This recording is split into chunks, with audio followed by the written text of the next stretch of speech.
We are Brightside Home Theater.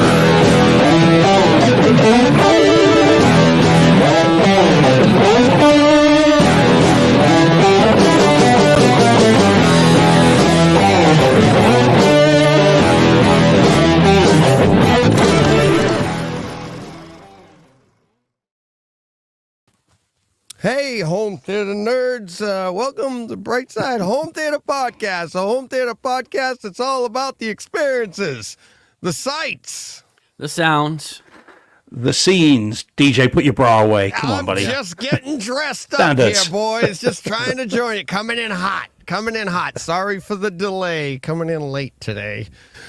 Sorry about that, everybody. We got people yelling at us in the chat. Like, I mean, come on. The button. Scruffy is anxious. Somebody push the button and start the show. I think Scruffy had said, somebody push play, please. So, but we're here. We made it. How we all doing? Doing great. Good. Yeah, we have the uniforms on.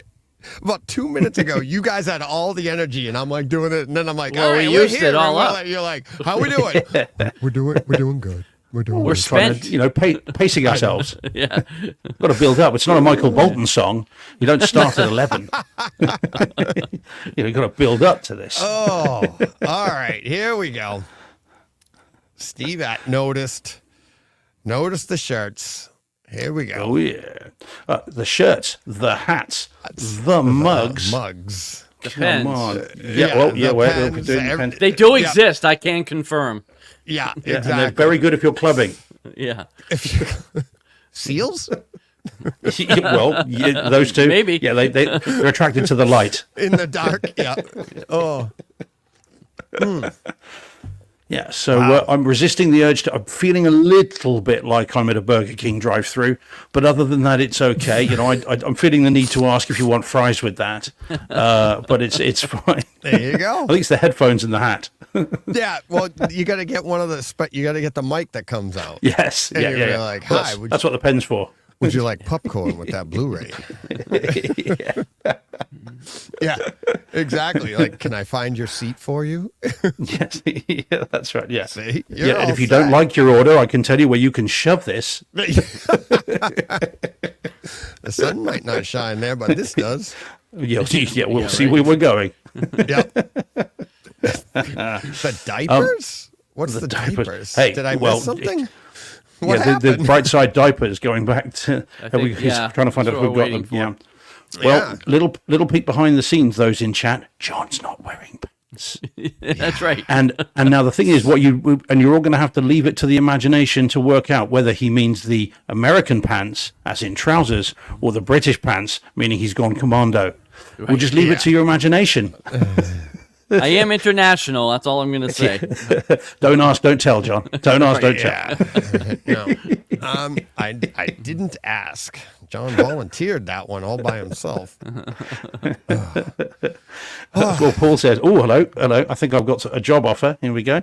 Straight away. Look at this. Yeah. Come and do some waitressing." Paul Hurd says, "Come and do some waitressing at our American graffiti night. How are you on roller skates? Awful. There you go. Awful. As bad on roller skates as I am with ice skating.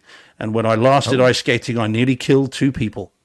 So it's not You'll good. be in one of them or 2 other people? No, 2 others.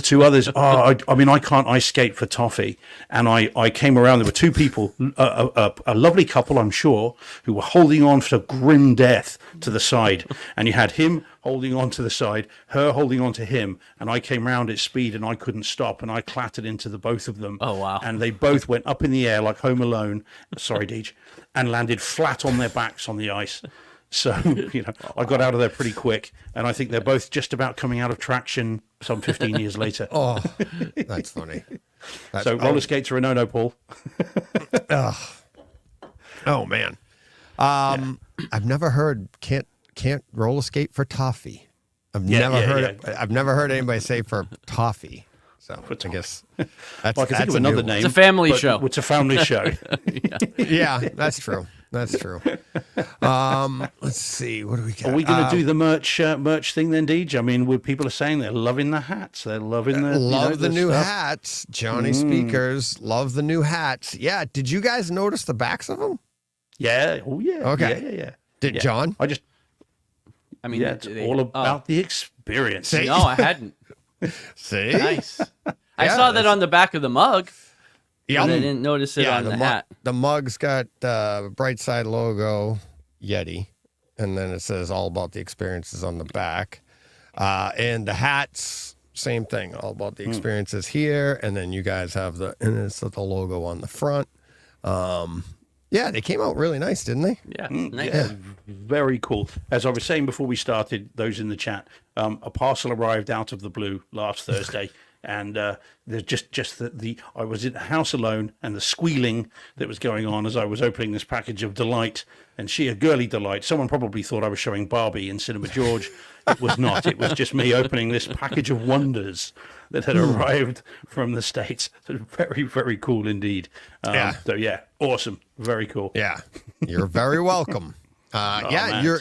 they both arrived the day they said they would. I think John's might have arrived later in the day, but it was weird because, like, like yours time. I apparently because the cost to ship to you, Steve, you get time travel with that because yours actually arrived like. I know you're 5 hours ahead, but you like texted me in the morning and it's like, oh my God, this is amazing. You were excited, right? And I'm like, all right, well, John's 1 hour the other direction in my country, and we had to wait till the next day. And they both went out the same day. They were both supposed to get there on Thursday. And John's probably arrived on Thursday, but not until late night, which is like literally a whole day later compared to when yours arrived. Yeah, I was just saying, Yeah, to but- be fair, I'm sure it was here Thursday, but I last checked around 5 o'clock, and then honestly, I forgot. You know, I kind of just went about my night, and then I woke up the next morning, and I was like, oh, yes, I better go look outside and see if that package is there. And of course it was. This being 7 a.m., I know it wasn't delivered Friday morning. Right. So Yeah, sometime that's after true. 5. Sometime after 5 on Thursday, I think it that showed up. I think that clearly shows, John, the safe neighbourhood you live in. No one Yeah. nicked it. True. No one was No. running down the road with a parcel under their arm, thinking that they'd scored a new. If they would have Blu-ray known player. what was in it, they would have clearly stolen it. But that would have been like the bank heist in Heat. yeah, they probably just thought it was like dry pasta or something, you know, and they couldn't be Feral bothered. pig. Yeah, right. Yeah. It was. My package was squealing too, Steve, but it wasn't. Yeah, you It don't wasn't want to for grab on joy. the package. Yeah. Van Gool, a new movie or a hat and pen, what to do? All of them. Yeah, well, I got news for you. These things ain't cheap. It's and I do want to sell them. I'm not making any money for any of these. The Yetis I can do in the country, and I'll make them and ship them right to you. And then the hats I have to do here. I have them done here. I had to pay, and I got the design all done. When they did this, they had to shrink it, the embroidery and everything. So that's all done. But now it's, you know, if I order in bulk, they get a little cheaper. But like I think I did 3 the first time to see how they'd come out, and they were like $40 a piece. If I do them at 10 a shot, they're $30 a piece. So if anybody, and I'm like, I'll show you the damn invoices. I don't care. I'm not trying to make any money, but I was going to say like the hat's $35 plus shipping. And that would be like a box of popcorn, you know, $5 box of popcorn plus the hat and your shipping. And then you can have a hat. And of course I'll throw a pen in when we're shipping that out. The mugs, you guys have the big ones in front of you. I have a big one, right? That's what I have the smaller one here. Oh yeah. Okay. And it's those I believe I can't remember. If you're interested in the mug, I'll give you a ballpark. I think the small ones are $35 plus shipping, and I'm just going to charge you straight out because I can't. Well, I could upcharge it, but I'll show you the invoice when I send it to you, and then you just pay the box. You know, pay me in a box of popcorn, buy a box of popcorn. But I'll ship them out. And I think these ones were like $49. The big ones you guys have are like $49 or something like that. So if anybody's interested, just email me, DJ at brightsidehometheater.com and I can set that up for you. I do have another order of 10 coming in of hats. And if I get enough of them, I'll just keep ordering them. So, and, but I yeah. can confirm that the all of it is very cool. The mugs are absolutely awesome as well. However, can confirm when full of beverages, you need both hands. Weighs a ton. Yeah, I've been using it all week. I'm just not drinking water right now. So it's funny you say that. I nearly fell at the first with this. DJ nearly had a problem with this because it's frankly almost too good to use. And remember I said about your John Deere, if I had one, I wouldn't want to use it because I wouldn't want to get it dirty. This is the first time I've used this all week. Oh, really? I just couldn't bring myself. No. Yeah, because it's too cool. No. It's too nice. It's honestly, I've only got water in it now. I want to have it like in my in the new theater. I want to have a bunch of them. Like, oh yeah.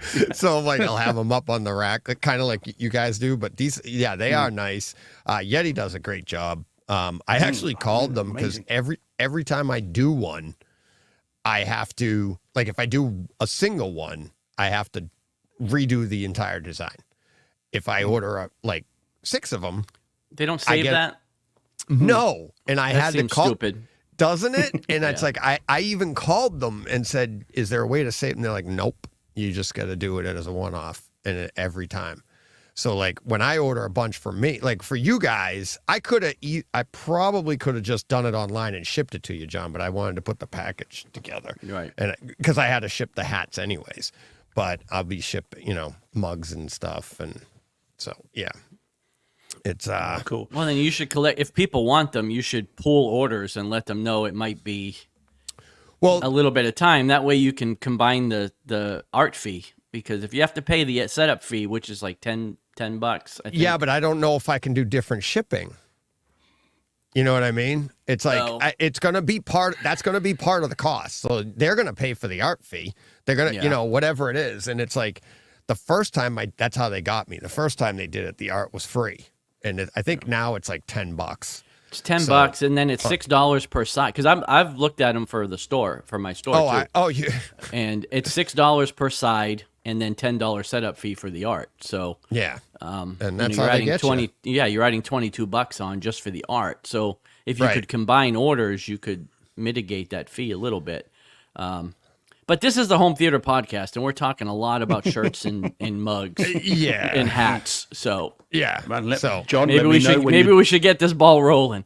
When the Arkham Comics merch is available, let me know. I've got a cart. I've got an order full of Yeti that I just haven't pulled the trigger on yet. But I have a John Deere Yeti, the exact same one you guys have. I have it in green, the John Deere green. Right. And I didn't make it. I bought it at the John Deere store, and I use it in my track. If you look at that picture, let's see, where is it? Where's the picture of me on the tractor? Is it still up there? I am going to just take the hat off, guys, because unlike you guys, I don't have air conditioning and it's warm. No problem. I'm going to just take this back to Chrome Dome for a minute.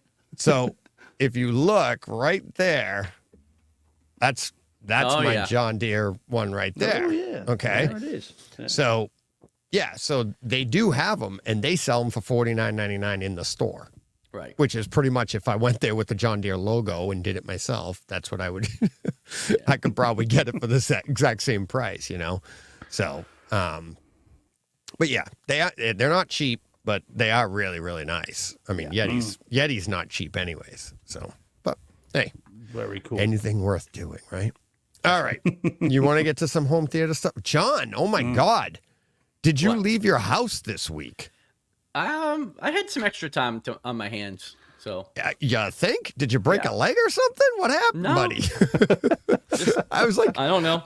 Just found some extra time. Yeah, and I'm like, I came in because I'm usually binging seasons of things. Right. These were just movies, so. Right. 3 or 4 movies equals a season of something. Good for you. Yeah. Good for you. Yeah. All right, let's get to some. We got some boxes of popcorn here to check out. So we got Mike Schramm bought us a $5 box of popcorn, and I texted him and said, oh, thank you so much. And he goes, and this is what he said. Thank you for always being here for my AV questions. So that's all he wanted to say. He didn't even ask to put that in. I had to squeeze that out of him. Just bought us a box of popcorn. Nice. And then next we have Steve Att. You want to read that, Steve? Yeah. And Steve Att's in the chat. Look at that, rhyming again. Look, I think we've had that before. Look at you. Steve Att in the chat. Okay, so is this an email or a text, Deej? Email? It's an email. Email, yep. Okay, so entitled, first off, a couple of boxes of popcorn coming your way. So it says, just finished the last Takeover Tuesday with Danny Speakers. I wanted to pass along some info since he brought up the Spatial Audio Calibration Tool, SACT. Previously, I mentioned I was a big fan of the tool. Hopefully doesn't mean Danny. Anyway, hopefully Chana will get you a copy soon. It comes with both a quick start and a more detailed guide. But one of the gurus that follow Chana and Joe and Tell goes by the handle of Reverend Slim. Oh, may he bless him. And he put together a document on their Discord group that I have been using with some additional input from Rev. You might find helpful if you decide to play with the tool. I'm not going there again. Also, since Danny mentioned he had some challenges working the Blu-ray player remote with the disc, maybe you can mention to him that ripping or downloading it to his Plex server provides a pretty easy way to run the tool files. I've been doing that, and it works fine. Regards, Steve Att. Nice. Yep. And I believe, if I'm incorrect, Steve, I apologize, but I believe he bought us a $10 box of popcorn. So. Cool. Thanks, Steve. Thank you very much. And what the heck? I'm sorry. All month I forgot to mention, but we did sponsor. We already did. We sponsored a. Sorry, everybody. What?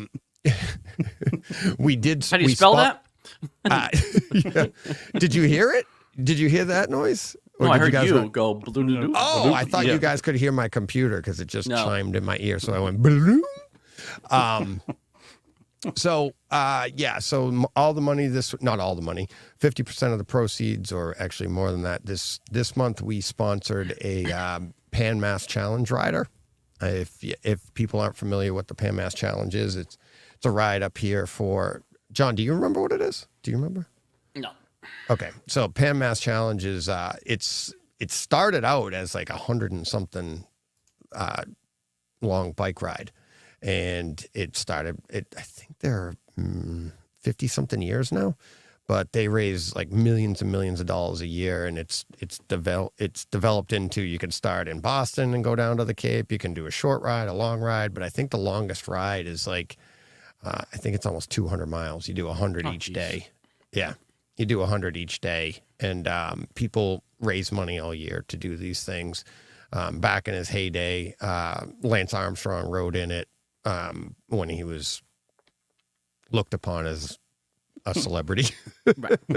But he's well known still. Yeah, pretty well known. Yeah, infamous. It actually goes through my town here, and it goes through Franklin and stuff. It starts in Sturbridge. The original ride was Sturbridge, Mass, and you go all the way down to like Bourne, and then from there you cross the bridge into Bourne, and then the next day you go around the Cape all the way to Provincetown, and that's where you end. But riders are look for sponsors because you need to raise X amount of money to get into I think last time I looked into it, it was like $5,000 just to get in. Wow. And depending on the distance, I think that's for a full distance or something like that. But we sponsored a rider. I'll have the name for you next week. We're still in August by then. A friend of my wife's at work did it. When you get to Bourne, do you have to have a name badge? Because then it would be the Bourne identity, wouldn't it? Yes, it would. Sorry. And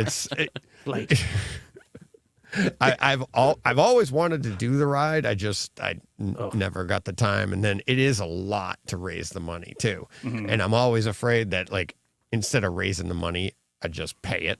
And I'm like, okay. And that's like, I think one time the closest I came, it was like 3,500 that year. And I was like, maybe I could, no. So, but I end up, we gave 120 to somebody, and I'll have their name next week. So Pan Mass Challenge, and it benefits the Jimmy Fund in Boston, which is cancer, whatever research, cancer research, but cancer you donate to that. So my mind is scattered today. Lots going on. All right. That would do it. We got to get to this listener experience at the end. I was going to put it at the front, but it's not fair. Had this gentleman, I'll call him that for now, paid, then it would have gone to the front. But, you got to earn it one way or the other. And I've got my, So, all right. We ready to, John, are we ready to get to John's home theater experiences this Don't week? build it up too much, man, because I don't need all that pressure. Hey man, I am ceding all my time to the honourable gentleman from Texas. Yeah. I'm just going to go grab a bite and I'll be back. Well, I'm not going to do them all at once. I know.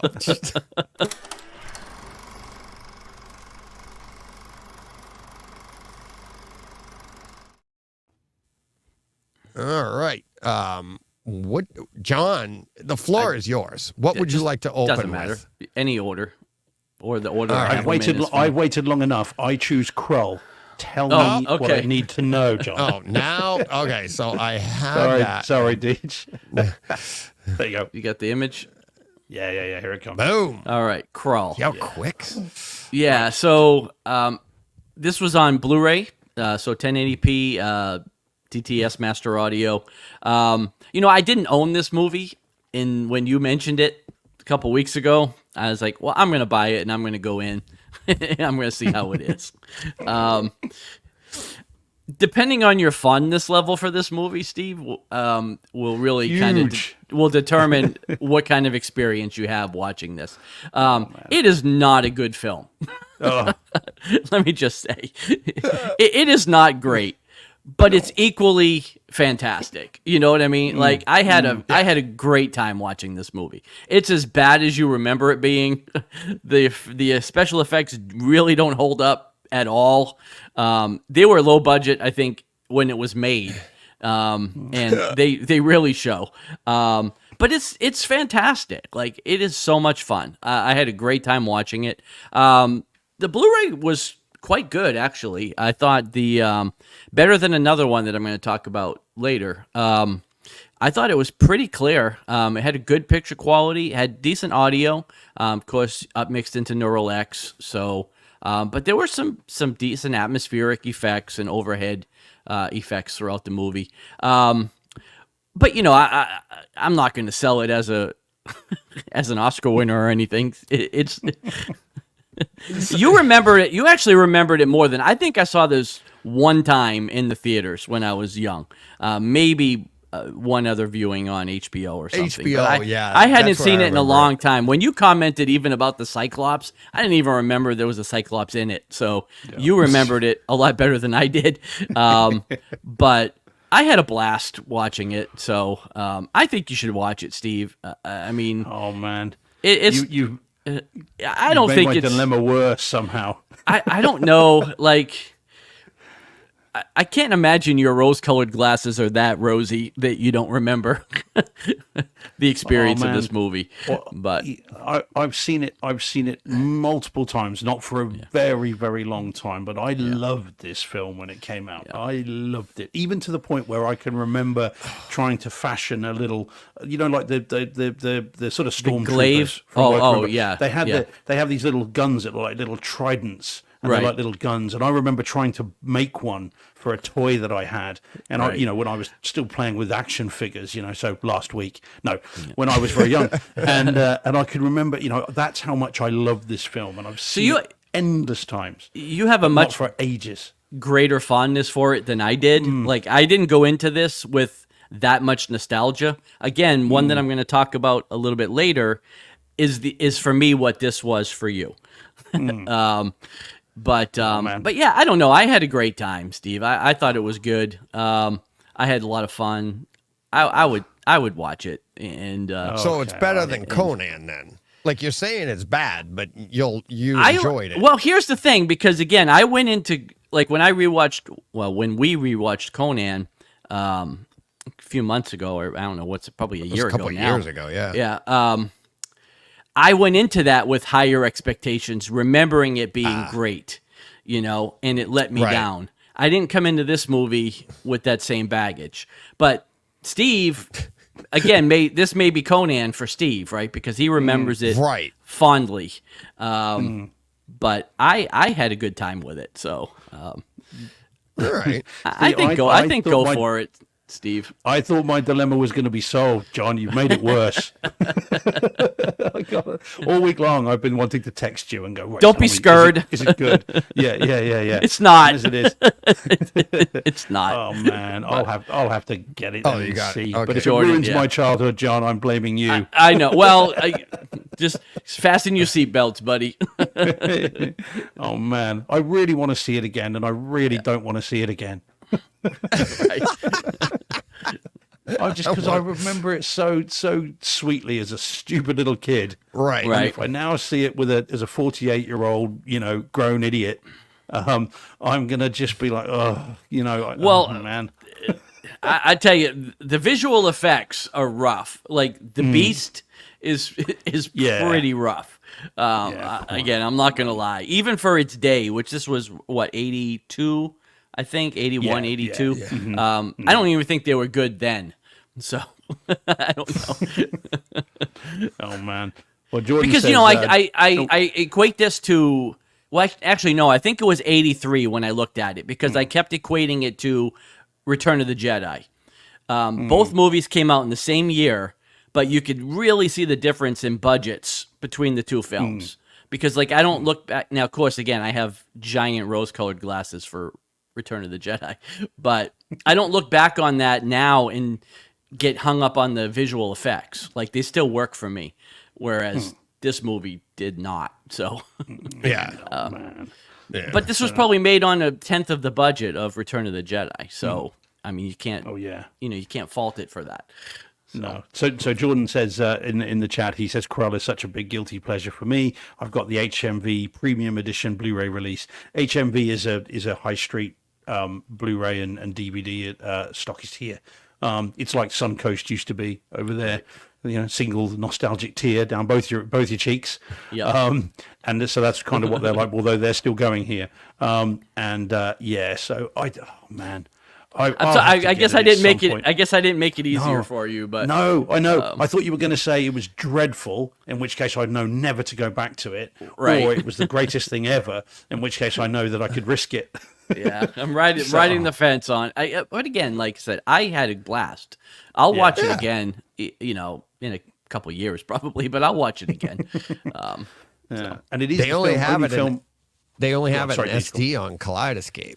Otherwise, I Oh, would have really? already bought it. When you posted the images the other day, I looked and I was like, it's only an SD. So I'm like, I'm not putting SD up on a 110-inch screen. Yeah, it'd probably be It's- rough. Yeah, it's DVD. That's all it is. So, we got this is funny, Scruffy. Our shirts can be used for automotive repair. Yeah. Good eye, Scruffy, because that's exactly what they are. Yeah. They're Carhartt shirts, and I use these these are what I use for work. I actually have some more heavy duty ones that are long sleeve for wintertime, but they look exactly the same.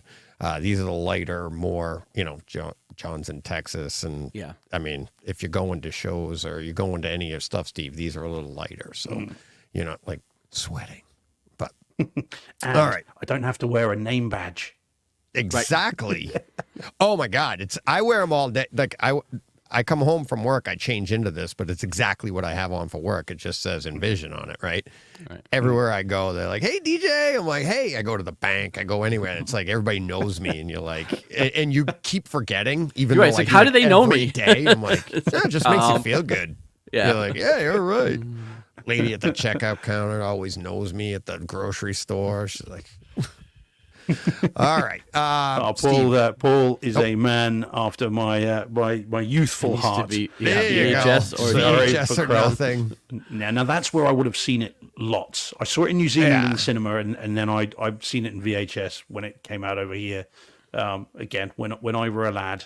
So Yeah. yes, again, single tear of nostalgia, Paul. That's all I'm saying. All right. Steve, you ready? I just want to hear more from John. I think you guys are pretty close this week. Yeah. All right. I can't wait to hear about this. How far in are you? Only one episode. Sorry. That's okay. Yeah, great I've been episode. meaning to see more, but yeah, well, quite. So this is The Last of Us, season 1 still, and That's it, everybody. episode Good 1. night. Yeah, by the time I This is get The to Last of episode Us. 2, it'll be season 2. right. So episode 1. Now, for those recently joining the podcast, when this aired, I saw it as it aired, but only on a really crappy UK streamer, basically, and it was only in 2-channel stereo, 46-inch TV, and it looked okay, but I could not review the audio or the video really on that, and I didn't dare. But I enjoyed the series, so I bought the 4K discs, only now just getting around to watching them, and have watched episode 1. It's every bit as good looking and sounding as you guys said it was way back when it aired. It's stunningly good. Really good indeed. And this is still episode 1. We haven't got to the real sort of meat of this, really, if you'll forgive the expression, which comes next when you get the clickers and everything else. But it's really, really nice. There's a short sequence in bright daylight of the little girl arriving in the sort of the DEFRA zone, and you know the detail in the backgrounds and the buildings and the cattle grates that they've got, and all, it was just absolutely incredible. The audio is brilliant, as there's a plane crash which comes right over the over the top of the screen, and then you get the bass that comes with it. It's very, very good, and makes me even more annoyed that I couldn't watch it like this when it aired. And of course, Deej, you got the Kaleidoscape version as it went, didn't you? So Yeah. you did get this as it aired, like in this sort of quality. So it's great, really, really good. And I'm looking forward to getting to episode 2, but there's just so much coming out. But I will get to it, and I'm looking forward to it. It's great, really, really good. And I'm sure I'm way behind on this, like I was with House of the Dragon. I'm saying it's great. Everybody knows it's great, and everybody that wants it's got it. Well, I So, mean, again, I yeah. haven't seen the. I only watched it on Max. I haven't bought or seen the 4K discs either. So, Well, I don't think everybody has it. Most people watched it streaming. So, Well, it's Yeah. the quality of this is at least as good as House of the Dragon, if not more so. Because of course it's been made with a high budget straight away. It really does look exceptional, and that's before we get to the later episodes where you get even more of the into the story and the landscapes and all that stuff. It's exceptional. So well worth picking up, John, when it reaches a sensible price, or come Yeah. Black Friday. Then definitely pick it up. So, very pleased with this, but I'm keeping it short because, again, I want to cede my time to the honourable gentleman from Texas. Nice. Got so much good stuff I want to know. I do. All right. Let's see then. What do we got next? What do you want next, Johnny? Oh, let's do this one. Okay. All right. Let me. Is it me, Deej, or every time you say that, all I hear is, talk to me, Johnny. Come on, Johnny, talk to me, Johnny, from First Blood. That's what I hear every time you say Johnny. I didn't know if you were saying that or from Outsiders. Remember the Okay, Outsiders? yeah. Is it Johnny? No, man. Same No, thing. every yeah. time. All I hear is Talk to me, Baker Johnny. Team. Talk to me, Baker- Johnny. yeah, yeah. Talk to me, Johnny. Yeah. All right. All right. Bloodsport. So I finally got my 4K release of Bloodsport. And I'm going to shoehorn my tweak in right now, too, since we didn't get to it last week. Yeah. Because it applies here. So I got into the closed beta for the Dolby Vision test for my projector. Nice. Can't say a lot more than that because I had to sign an NDA, but I can say that I'm in the closed beta for Dolby Vision. But it applies here because this movie has Dolby Vision, and this was the first movie I watched in Dolby Vision, and Dolby Atmos, of course. This movie looked stunning. I thought for the age of the movie, I thought they did a great job with this disc. It sounded great. It looked great. I thought it was super sharp. The colors really popped. The audio was there. In the kumite and the fights.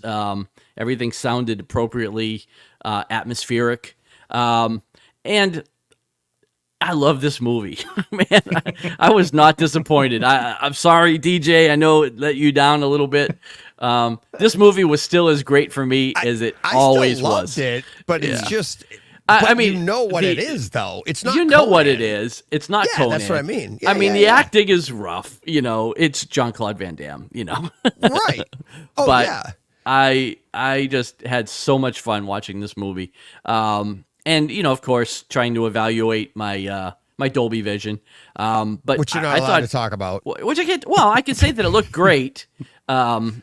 It looked fantastic. Like I said, it really popped. It looked good. Now, again, I didn't do a comparison without Dolby Vision. Right. But I just think they did a great job on this disc, and it was excellent.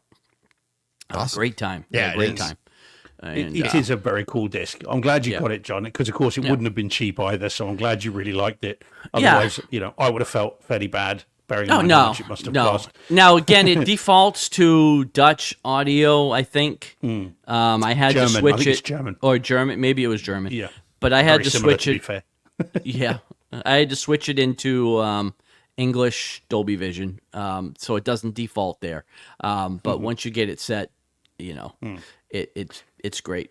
So It's as good as you could reasonably, sensibly hope for a 4K Yes. version of a movie this old on this budget.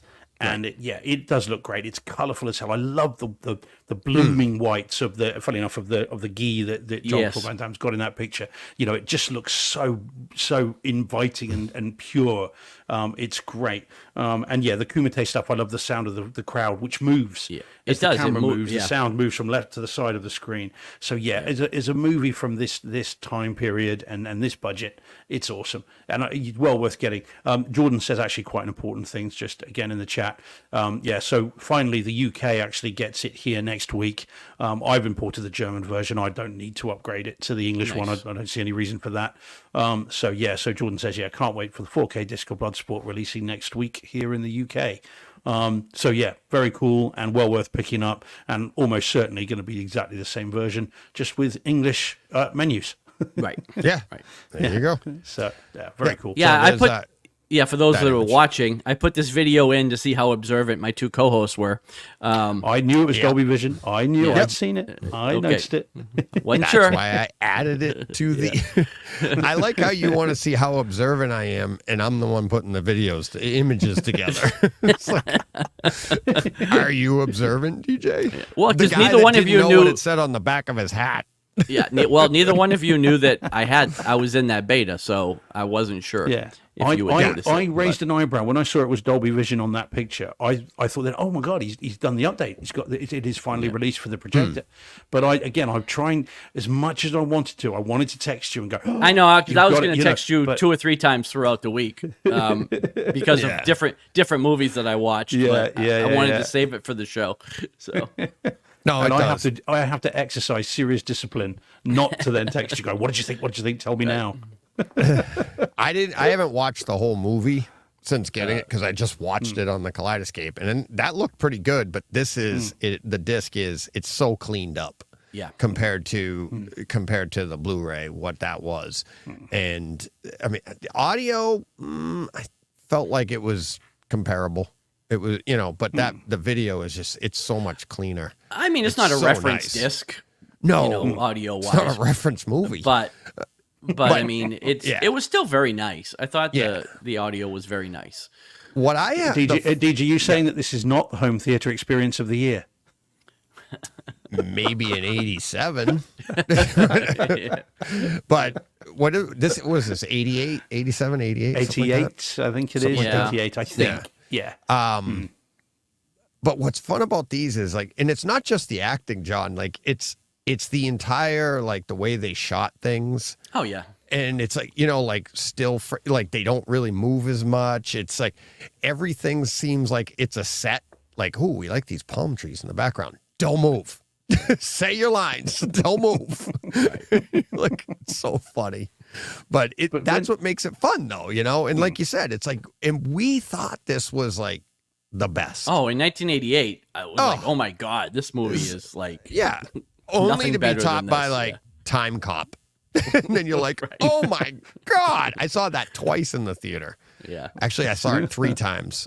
I fell asleep the second time. I was so tired, but then I went back a third time and saw it again in the theater.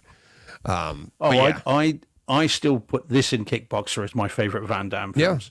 Yeah. For me personally, Oh, yeah, I mean, for I sure, appreciate yeah. I'm and a with a big very fan soft of spot for Universal No Soldier Retreat too. Oh yeah, what you got on 4K as well? I've got that. Yeah. Next, and that in No Retreat, No Surrender. I've got a huge soft spot for that film, which I've got on Blu-ray. That film's great as well, although he's barely in it. Yeah. Let's see. What do we want to do? All right. Let's try. All of mine will be quick. Quick.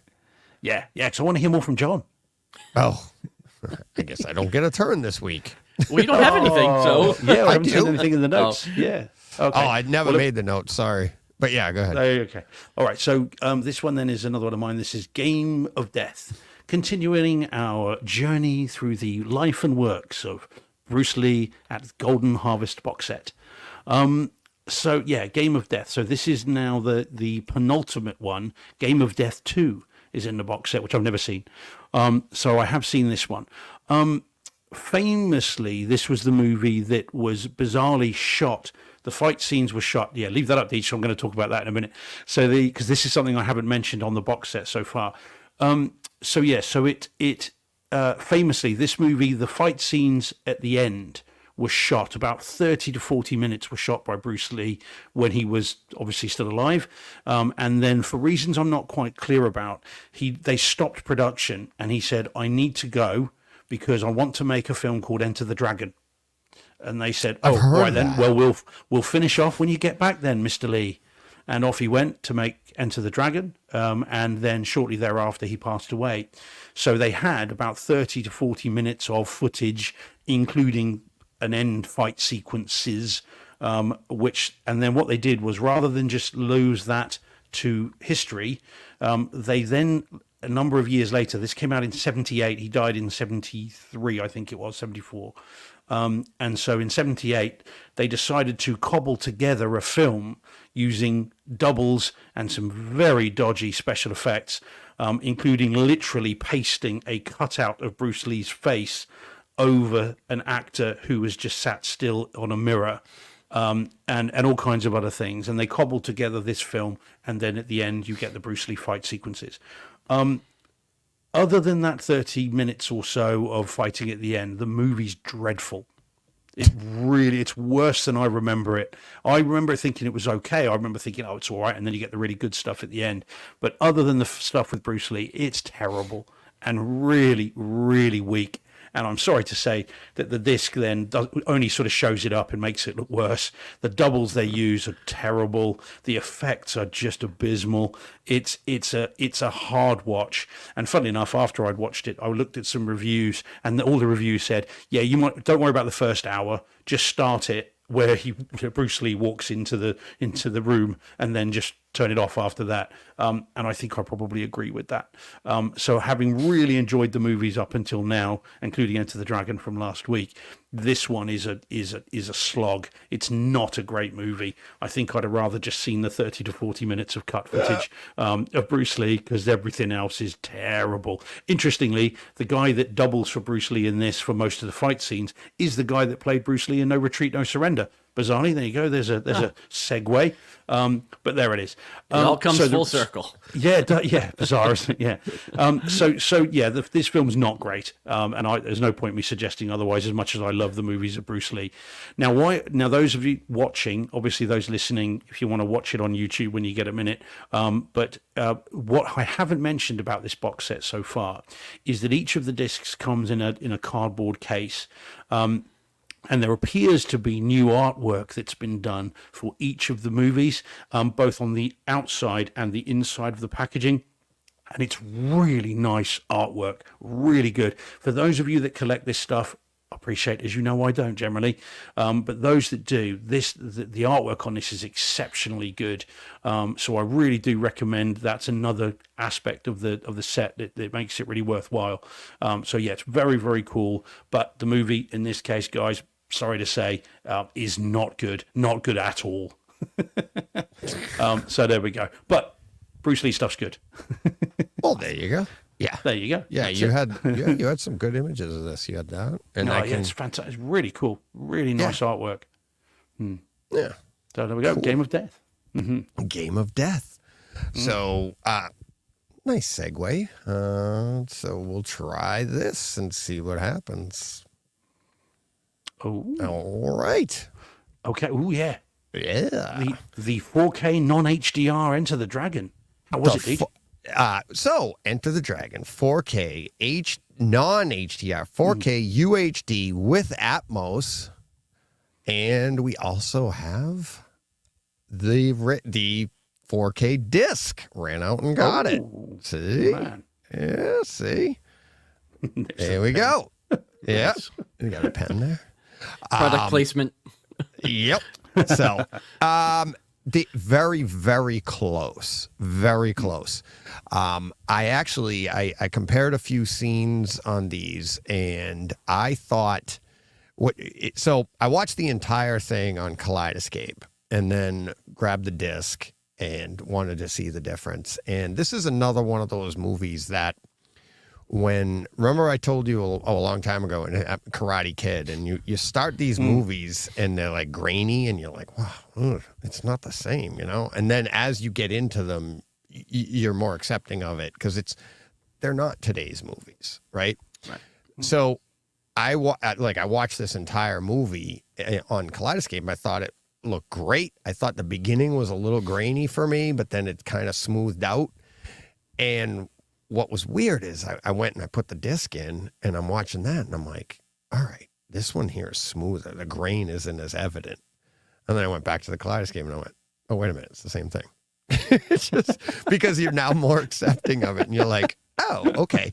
But then as I put like a discerning eye on it, I do think that the disc has slightly less, like it's a little bit less grainy.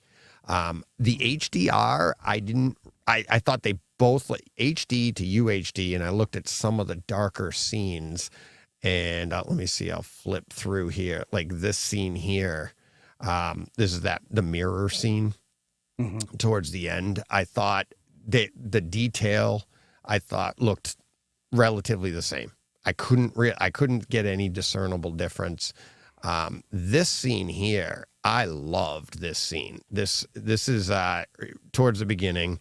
He's at a gravesite, but the way they framed this, and it's like the detail here in both of them, and it doesn't do it any justice when you're watching it on YouTube. You're watching my clips of it, but the detail in his hair here, but the way this is framed, and you have this light, whatever that is there, but then this halo effect of something in the foreground, it really made him jump off the screen, and also made my screen feel like it was floating in midair. The image was just so good on it. And this is one that I did go back and forth with the disc and the Kaleidoscape, and they both looked the colors looked gorgeous, like the greens in the backgrounds and everything. But yeah, I mean, you were right, Steve. I kept wanting to like pop pictures and just take more and more pictures of these things, because like this one here, like the colors in this and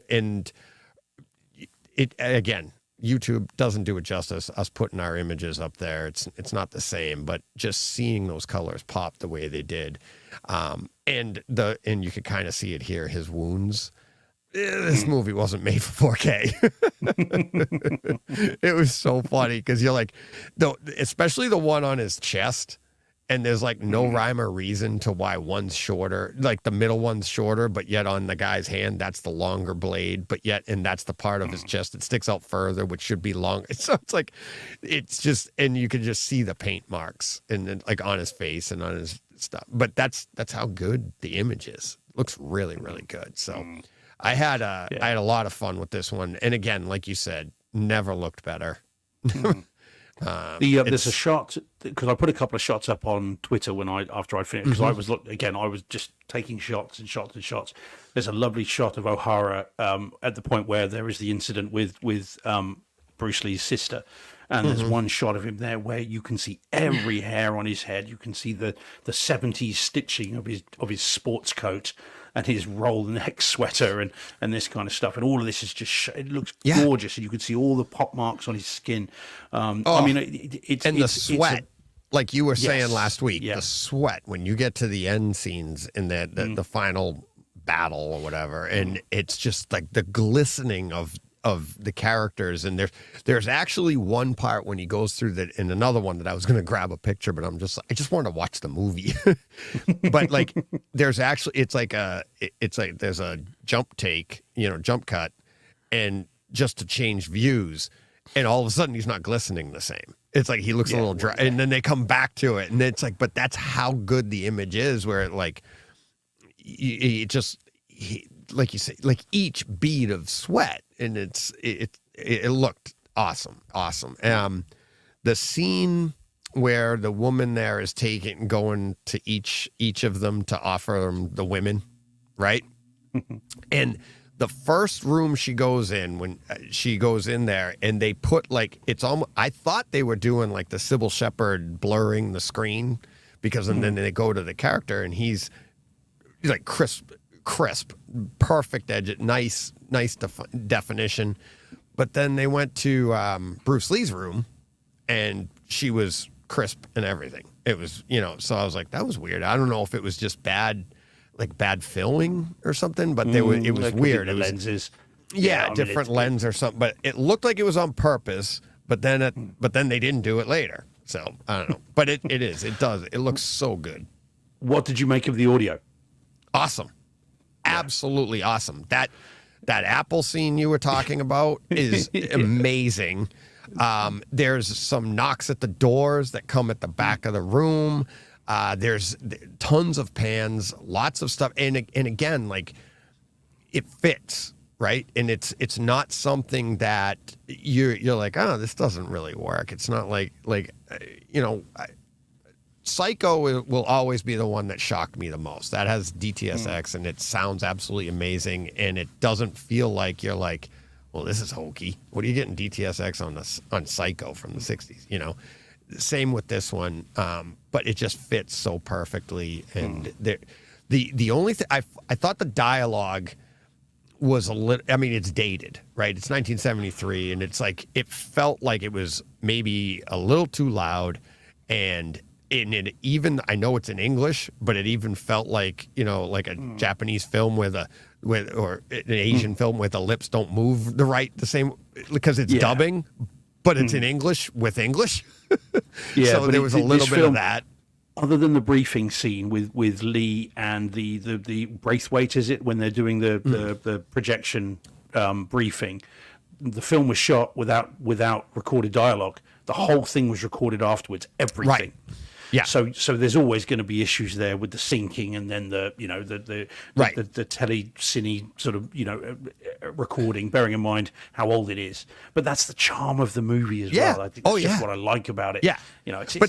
But it's accentuated with this audio track, right? It's accentuated even more. Whereas back in the 70s, it probably just all blended anyways, and the image probably wasn't so good, so you couldn't really tell anyways. And but now we're getting it. It's just like, I mean, your dialogue, it's locked center, and you're just like, and it's bright, and you're like, oh wow. But yeah, there's a lot of fun stuff in this. There was one right after, I forget what it was. It was right after the Apple scene too, and I meant to make a note of it, and I forgot. But yeah, it's really, really good. It's obviously never looked this good. So, but really enjoyed it. Just before we move on, guys, just because a couple of guys in. So Paul Hurt says in the chat. So going back to Game of Death. Game of Death included for curiosity value. Really, no one likes it, but everyone would have complained if it wasn't there. Yes, absolutely. I mean, and you need that particular fight sequences on the various levels in the pagoda. That would have to have been in the set. And then Jordan says, haven't watched Game of Death 1 and 2 from the Bruce Lee set yet. Despite the quality of the film, it's still cool they were included. So yeah, for sake of completeness, it's got to be there. I am curious about Game of Death 2. I didn't even know it existed. So but I'll get to that sooner or later. Yeah. And the other thing is, I was doing some stuff in the background. The other thing with that is it's the prequel to The Crow. They finished The Crow after Jason died, right? And it's like they had to piece it. They had to piece that together, and it's like, and this was done. I mean, you just it's. I wonder if one was like you kind of. I mean, it's just such a sad story. The two of them. This film is creepy with what happens in this. I mean, he. I mean, it's a spoiler alert for a movie from 1978, but the actor playing Bruce Lee fakes his death by being shot whilst filming something within the film, which is supposed to be blanks, but is in fact a real gun with a real bullet in it. And that's how he fakes his death in this film. And then, of course, years later, Brandon then dies. Brandon Lee. Jennifer Jason Lee, and then Brandon dies having been shot with what should have been a blank, but was a real. Well, actually, no, it was a blank, wasn't it? But there was a residue in the gun. So it's creepy and spooky and weird. But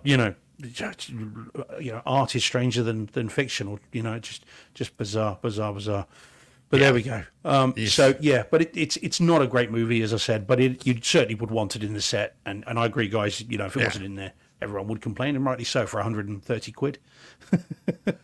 Yeah. All right,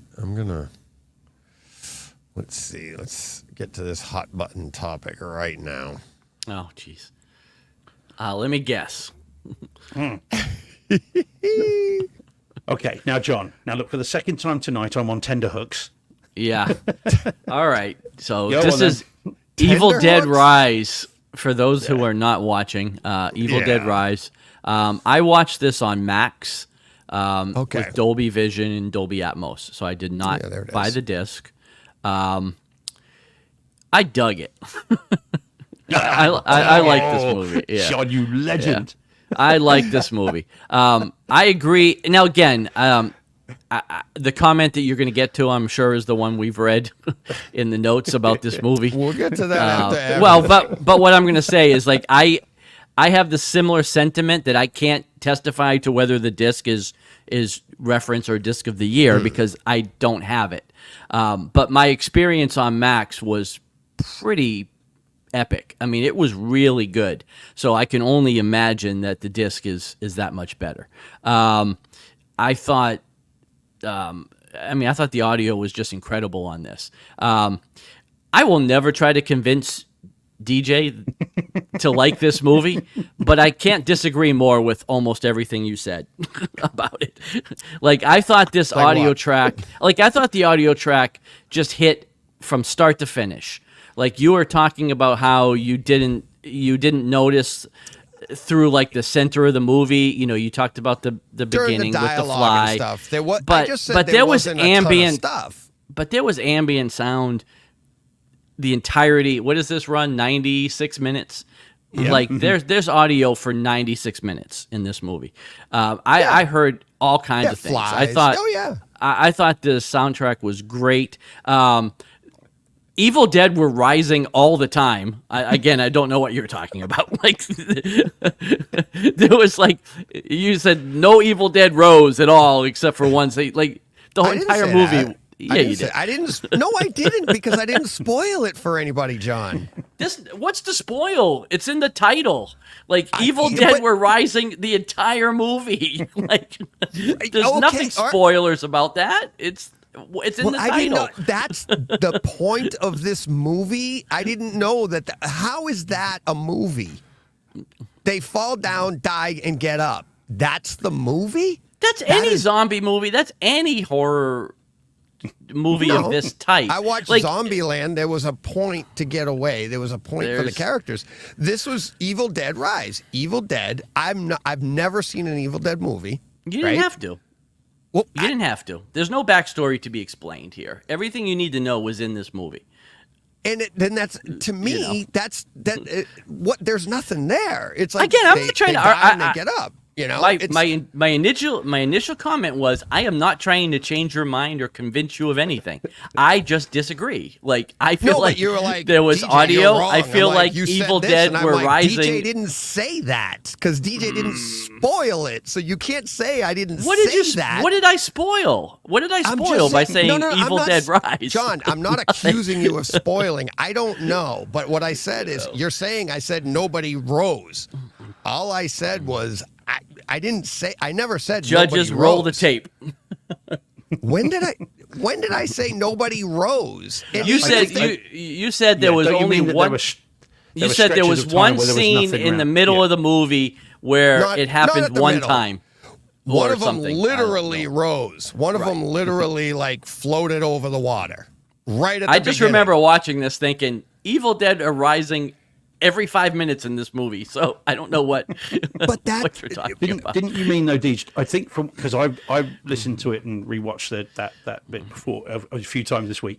Because what I thought you meant was, Deej, I'm not trying to translate for you. You're a grown man. You can talk for yourself. But what I thought you meant, I took from it was there were times where you said it was just very dialogue heavy and there was very little ambient noise. It wasn't. You didn't sort of pick up anything else around it.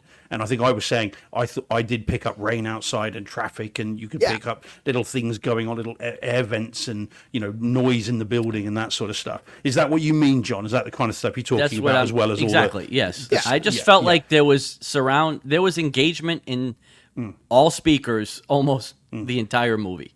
Right.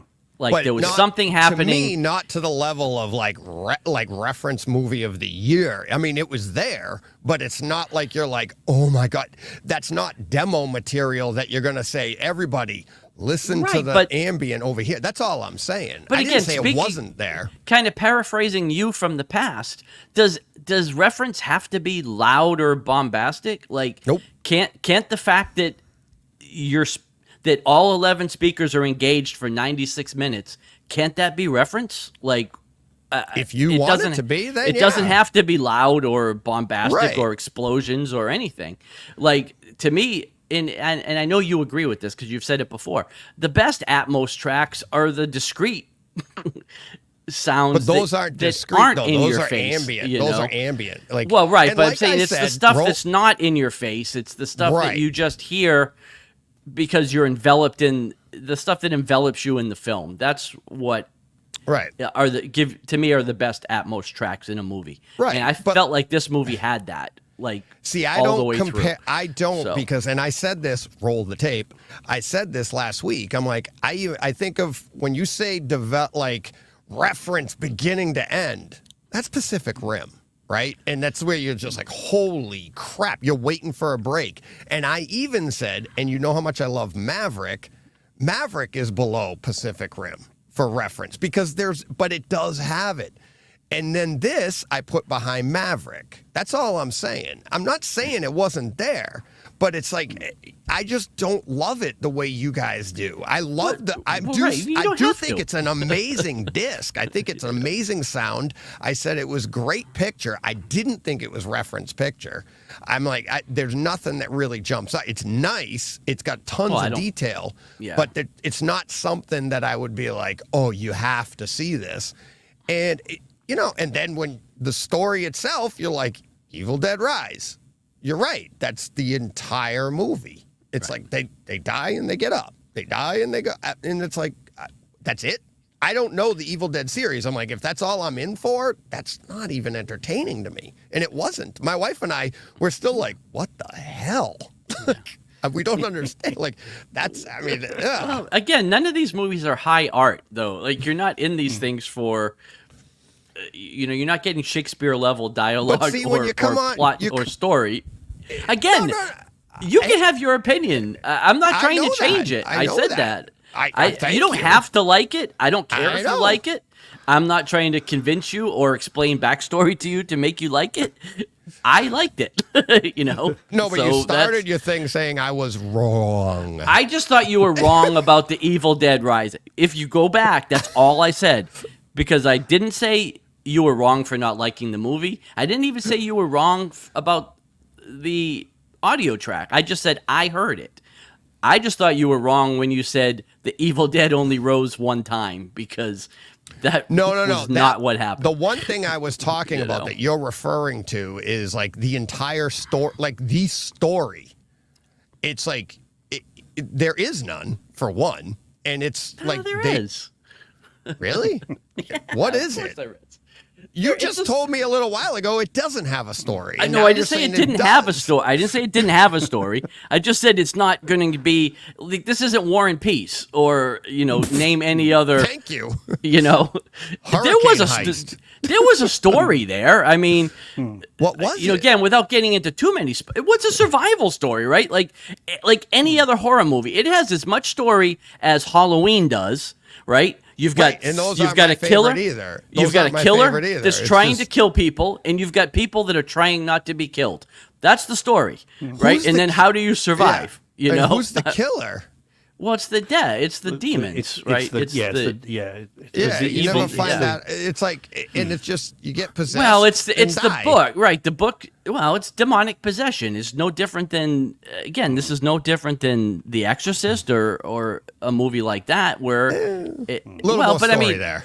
but again, it's demonic possession, right? And you've got your bad guy that's trying to kill everybody, and your good guys that are trying to survive. That's it. Like, And the but moral of that's- the story is never open a book that is closed with Right. teeth. right? It's been buried underneath the parking See, garage. DJ, I was thinking about that actually, just to interject slowly, just between the two of you before you both get sent to your rooms. This is when it's the Cool best. off. This is when the show's the best. To be honest. Yeah, I love it. It is good. It is good. I'm sort of in the middle going, oh my God. But you guys, will have been like this forever, so it's all good. Did you not, what did you think of the artwork in the book, Deej? The actual artwork itself? Because I thought that might be something that would have intrigued you even if you didn't like it. The Book of the Dead, and that does have a backstory in these films. There are 3 of them. But what did you think of the artwork in that? Because that looked really like clever to me, and like someone spent a lot of time on that. What did you make of that, or is it just inconsequential? Inconsequential. It's just it was nice. It looked. I mean, it looked authentic. Look, I thought it looked good on the screen. It looked good. It didn't make you. It had a good feel. The art matched the subject, right? So you felt like it was like that's like it. The book felt evil, based on the art, right, and the writings and everything, and you're like, oh, okay. So yeah, that stuff's fine. I just the book is probably better than like the gore. Like the Well, this is the what I was blood thinking. was In a like, movie, ugh.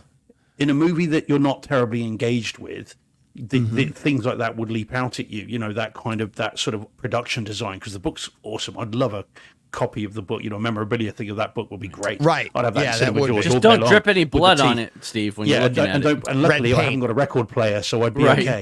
okay. So I'd be all right. I think they need a CD version. Yeah. Then I'd be MP3. possessed in seconds. Yeah. Yeah, that's it. Yeah, that should have been at the end of the book. Do you think at the end of the book there should have been a digital copy, Right. a digital code? There's a for those that QR have just code that discovered you the can book? scan. Yeah.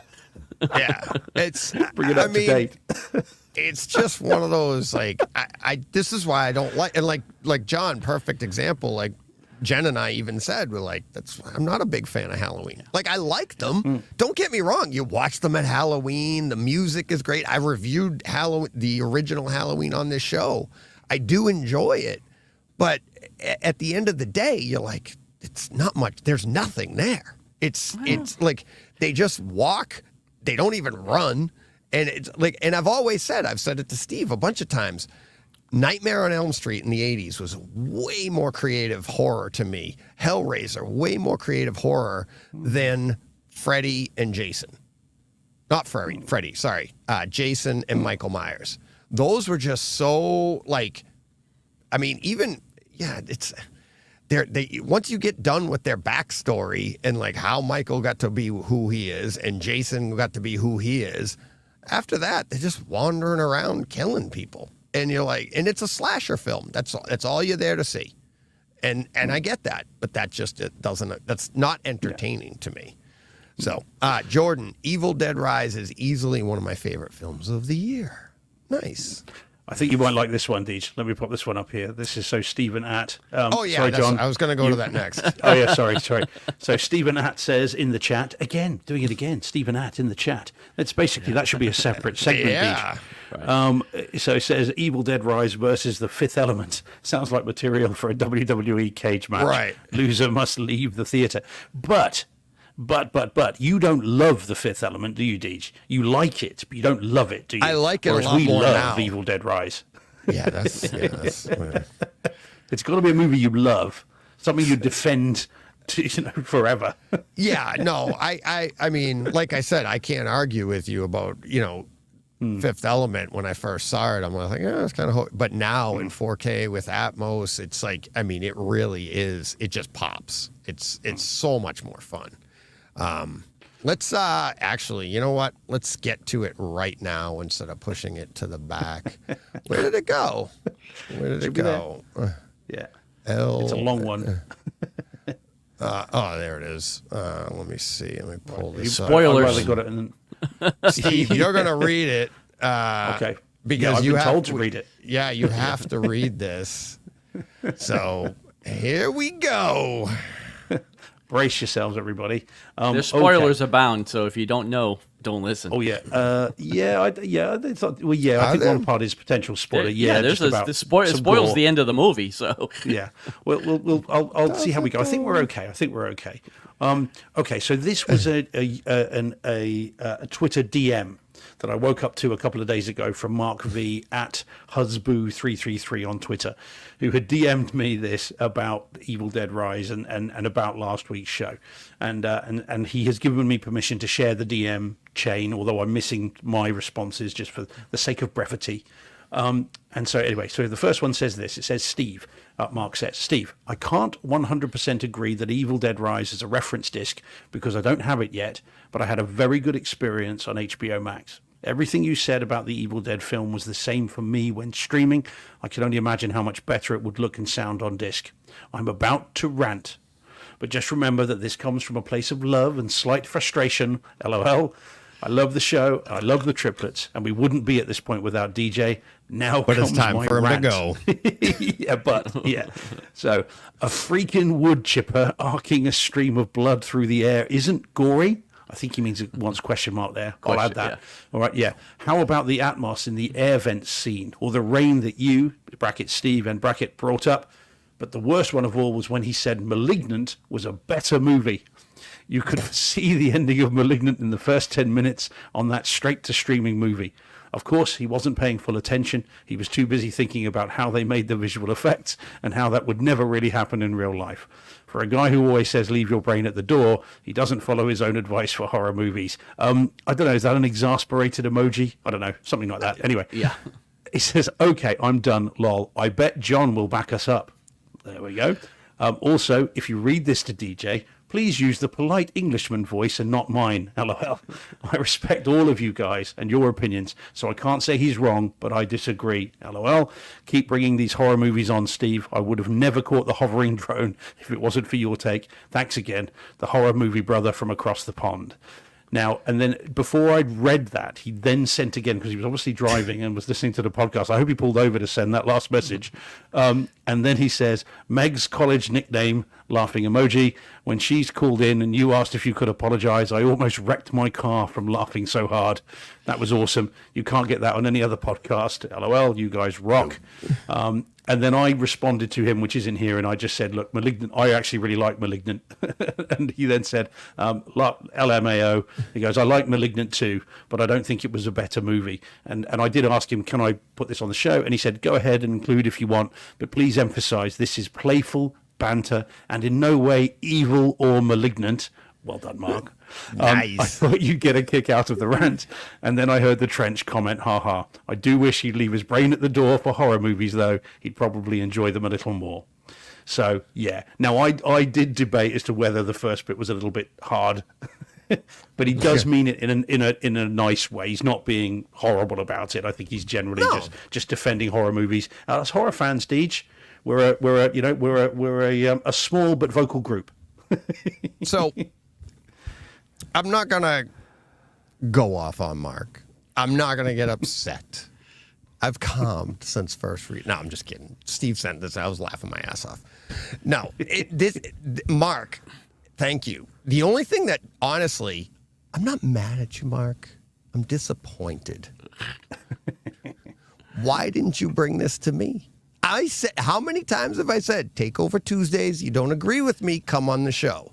Instead, you go behind my back and DM Steve. Uncool, my friend. Uncool. Now, seriously, this is why John and I came up with Brightside. Because people don't, there's so much negativity out there. And this is a place, John, It's a safe space. Mark, you guys love this movie. You love horror. Just because I don't like it, you don't need to defend it. You don't need to get me to like it. Right?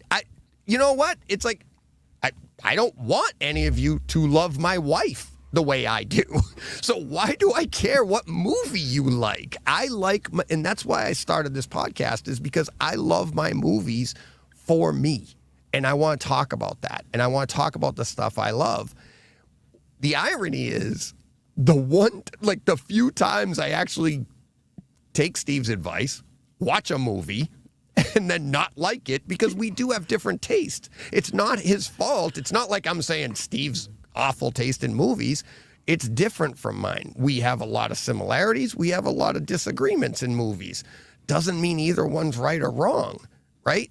But it's like, that's what we're here for. And you don't have to, I love, leave your brain at the door. I on this situation, I can't, any more than Steve can watch what could possibly be up for an Oscar. I don't think it's going to win, but The Covenant, because it was filmed in Spain, he can't leave his brain at the door for that, but somehow can leave his brain at the door on Evil Dead Rise. Okay, so I'm not accusing anybody of anything, but it's that's the thing. And what's funny, I also get just as much hate mail because I love everything. Oh, DJ just loves that. He loves Marvel, which I think is PK. He's the one that says that. DJ loves everything Marvel.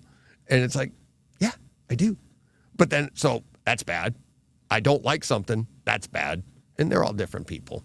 But Mark, buddy, Takeover Tuesday. Come on. Let's do it. Because that's what this is about. The gauntlet has been thrown, I guess, right? Well, it's thrown every week when I talk about Takeover Tuesdays.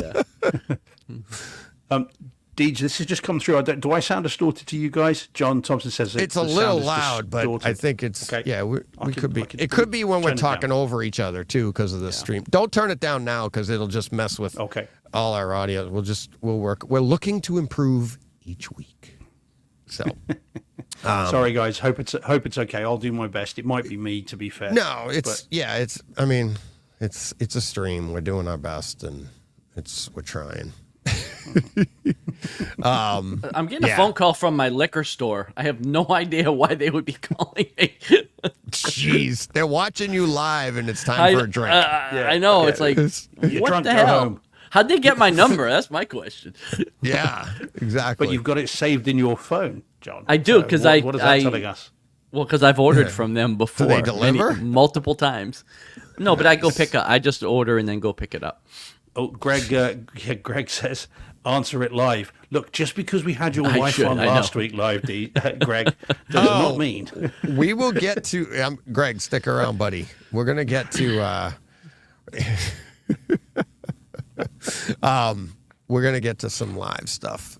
So that Greg, the awesome ninja, that's Greg of Meg and Greg. Yeah. So just to let you know. All right. What did we do? What did we just do last? We did John's Evil Dead Rise. Yeah, I was say Evil Dead Rise. Are you ready for another one? Yeah, lay it on me. All right. How about this? Is this good? Yeah, this should be a quick one. Yeah. All right. Let's go. Okay, so this is The Founder, not The Flounder, that's a fish. the Founder, the McDonald's biopic, a film that I had never seen. I'd heard of, but not seen it. And it was an anniversary, I think, last week or maybe the week before. And this is on Blu-ray, 5.1 Master Audio, all about the creation of the brand you might have heard of, McDonald's. And it's got, I really, really enjoyed this. And when I bought it as a blind buy, I was inundated with Twitter messages for days afterwards, people going, oh, great movie, including Carl Ellsworth, who is a Hollywood writer. And all these guys were like, it's really good, you should see it. And I finally watched it, and they're right. It's a really, really good film. I mean, you never quite know with a biopic. You don't know whether you'll engage with the subject matter. And I had no idea what to expect, but it's really good. Really, really good. And Michael Keaton, who plays Ray Kroc, who I'd always thought was the actual creator of McDonald's. That's not the case. Is really good. I mean, it's a brilliant performance. He's always good in just about everything he's in, but as a particularly dark sort of performance, he's really, really good. In terms of the home theatre side of it, this is not any. This almost belongs in the honourable mentions category because it's a biopic. It's not flashy. There's no explosions, no aliens, no Evil Dead Rise in this at all, as it turns out. No air vents going in the background. That's it. Yeah, there's none Flies of that and at all. drones.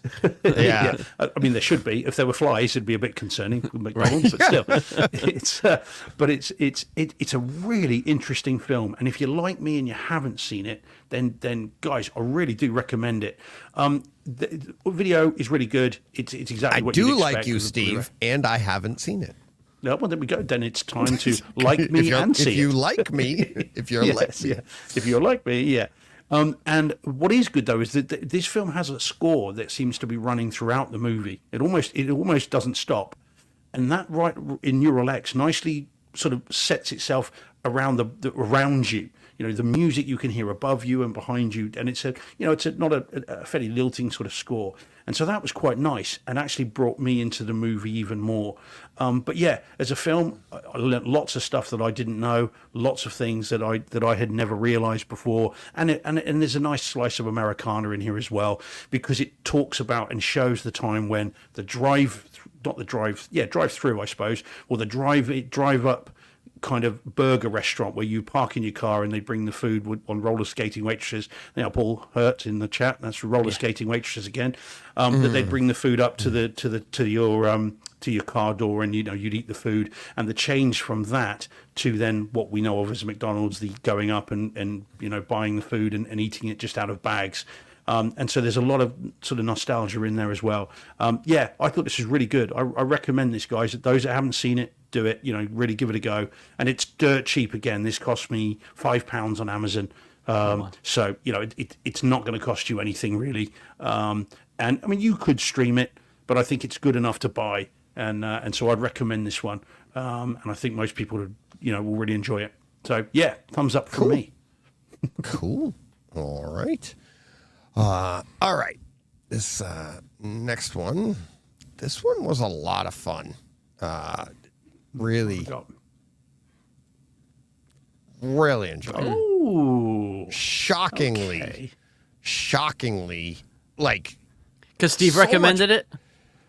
No, Oh, no. I remember seeing the trailers for it and I remember seeing the trailers for it and I was like, I'm not a big fan of Shark Week and all that, but I'm like, hey, this is, I've seen like the Deep, all the other knockoffs and all the other, like Crawl and stuff. And this one, I was just like, okay. And this was a lot of fun. It is absolutely awesome. Like, Did we say the title? The Meg. Yeah, we did The Meg. You're right. Yeah, I thought we did. did. Okay. The Meg. I wasn't sure. Yep. So The Meg on Kaleidoscape, 4K, Atmos, and it is like it's so funny.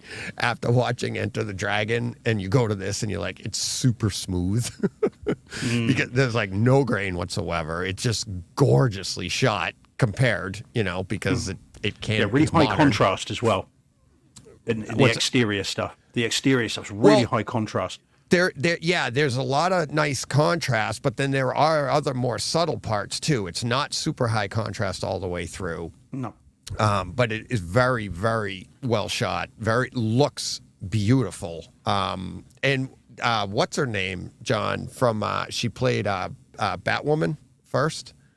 Oh, Ruby Rose. Ruby Rose. Yeah. I couldn't put my finger. I'm like, who is that? I knew it. Like, it took me all of 30 seconds, and then I was like, oh, Batwoman. Got it. All right, she's in this, and she looks fantastic. All of her tattoos look so great compared to what they looked like as Batwoman, because we were watching on the CW, and Yeah. she looks. She looks awesome. But yeah, it's so much fun, and then you have this one particular scene I grabbed. He's Just keep swimming. Just keep swimming. and I said to my wife, I'm like, I don't know where I heard it, but that's what I say when I go on long swims. My wife goes, "That's Dory." Yeah, it's I was Finding like, Nemo. Yeah. Yeah, Finding Nemo. But it was Dory, wasn't it? What's her name? Yeah. She said Dory, it. And it- yeah. But it's like, his one-liners, and I love Jason Statham. And I'm like, I was going to watch it with my wife, and she was like, she was going to watch it with me, but something happened, and I'm like, it's a lot of fun. I think you'll like it, so we're going to watch it again. I'm going to watch it again, but his one-liners are just so great. And like some of them, he's like just in the water, and he'll be like, "I'm an idiot." Like, just so funny. Have you seen this, John? No. Okay, it's no Evil Dead Rise. Yeah. But I mean, it is good. It is so good. Yeah, it is, and again, it's leave your brain at the door, Mark. And it's so much fun. I mean, he should have had his hand cut off by a cable at one point. There's so much that's just wrong, but it's just so much fun. More well-grounded than, say, Moonfall, but still, I mean, lots of fun. And, and to keep on to the Meg theme, this will probably be going out on Twitter at some point. Thought it would have been by now, but it just hasn't made it. Oh dear. Can you see that? Do you see it? Unfortunately. And she's digging a trench for you. She's digging the trench. That is about 5 feet deep, 4 feet Shallow grave. That's another Yeah. shallow grave, and You then need another foot there. What does that?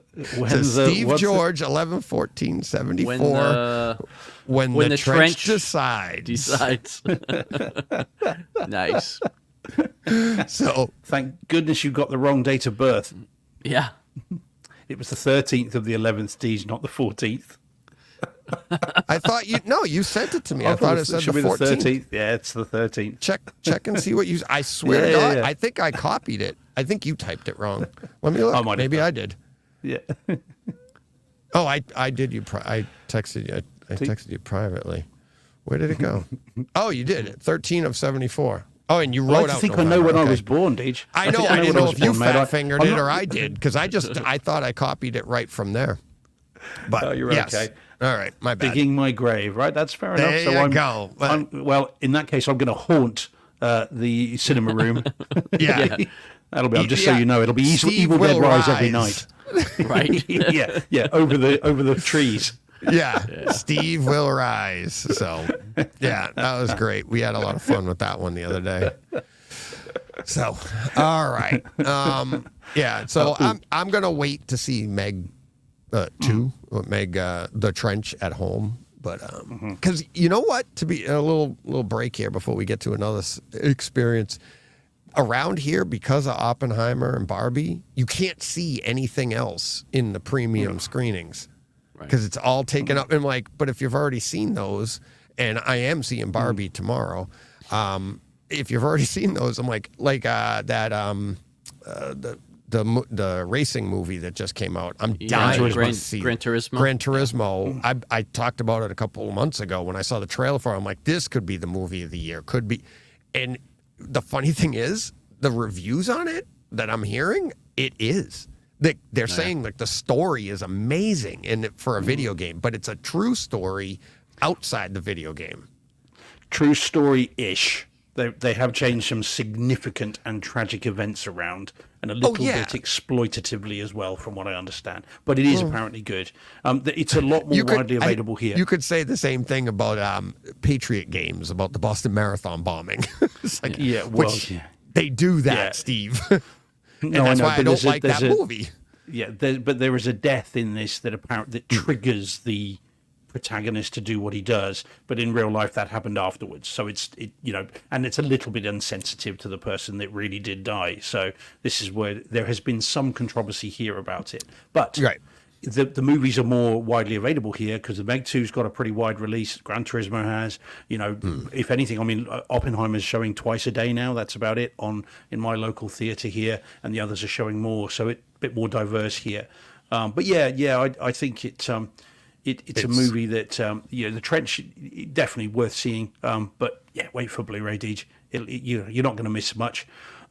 Just to go to the chat briefly, guys. I think I might be, because it's supposed to be really good.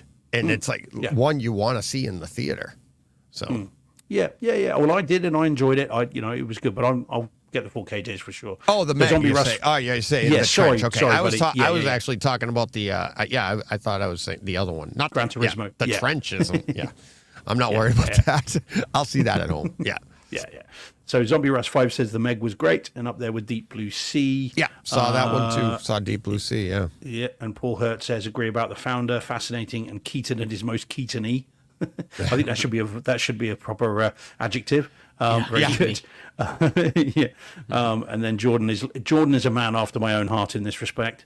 So Jordan Carpenter says, I've lost count of how many times I've rewatched the Meg on 4K. So amazingly fun. Yeah, 100%. It is. It is. It really is great. So yeah, and I think generally, what on earth? John just says this. John Thompson says, just need Steve's postcode now and I can open a new credit card. It's because your birthday was on Yeah, there. your birthday, yeah. No, you need more than that. Yeah, you'll need you need more than that, but worth a go. Oh, Greg is coming in hot. Brace yourselves, fellas. Steve Evil Dead. Nice. Greg, is it too late to have this changed, Deej? Can I have this popped on? I need this. Evil Dead. That's great. Yeah, let's just ship it back to me, and then I'll ship it back Yeah. to you. That should be cheap. Yeah. I was going to need it. Looking at how much it cost you to send it, Deej, I need a second mortgage. Yeah. It literally, I did. It's like it was 9 times more than John's. Yeah. When they man. told me, what's so funny is like when remember when one of our mutual friends sent you a gift package of candy, right? Yes. Yep. It didn't. I forgot that he had literally texted me right from there. You hadn't gotten it yet, and he texted me like, "Holy crap, this is expensive." And as soon as they told me the price to ship over there, the first thing I thought was, "Todd, holy crap, this is expensive." Because I was like, seriously? And the place I go always gives you like it brings up all options, and Right. she always gives me cheapest, right?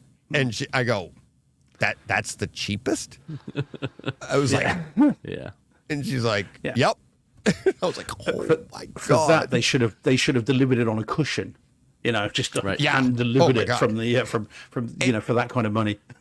Joe, and Joe's bike, he got his bike. It was half the price coming from you to here for that. Just Yeah. the frame was half the price of yours. And it was like, And yet, how- when I sent the magazines to you guys, the Home Cinema Choice ones, I think I said to you off air. I don't think I said it on air. It was the magazine. It was £6, right? Yeah. To send it to you again, the cheapest option was £24 Right. to send Yeah, a yeah. £6 magazine. Right. yeah. We're being fleeced somewhere here. The mail people are making an absolute killing. Yeah. Yeah, you can do the math, but to get it to John, it was $33. God, man, yeah. Did you just send it first class? Did they serve it champagne on the I know. on the flight? I was like, I guess. I don't know. Even that seems I think- high, to be honest with you.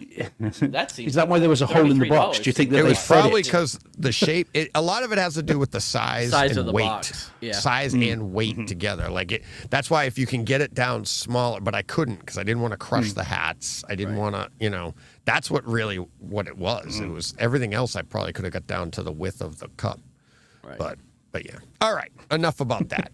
Just roll up the shirt and stick it in the cup. I know. I actually, when I saw the price, I was like, should I just check for airline tickets and show up on your doorstep? Right. Anytime. For like $10 more, you can go with it. It's like, what the hell? First class. Yeah, exactly.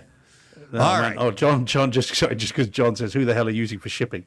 We send stuff to the us all the time. I think it means US all the time. £5 plus for a magazine. Yeah, no, this was Royal Mail. You just went to the post office and said, "I need to send this to Texas and to the East Coast." They thought I was very cool, and then fleeced me with the price. Clearly, Yeah. And then we got this one. Aberguy. Steve's accent makes me want to really watch movies, especially when he says they're really good. LOL. Evil Dead Rise. It's really good. Yeah. Really good. Yeah, really good. They don't know what is good. It's just really good. Just, They saw you coming. Yeah. All right.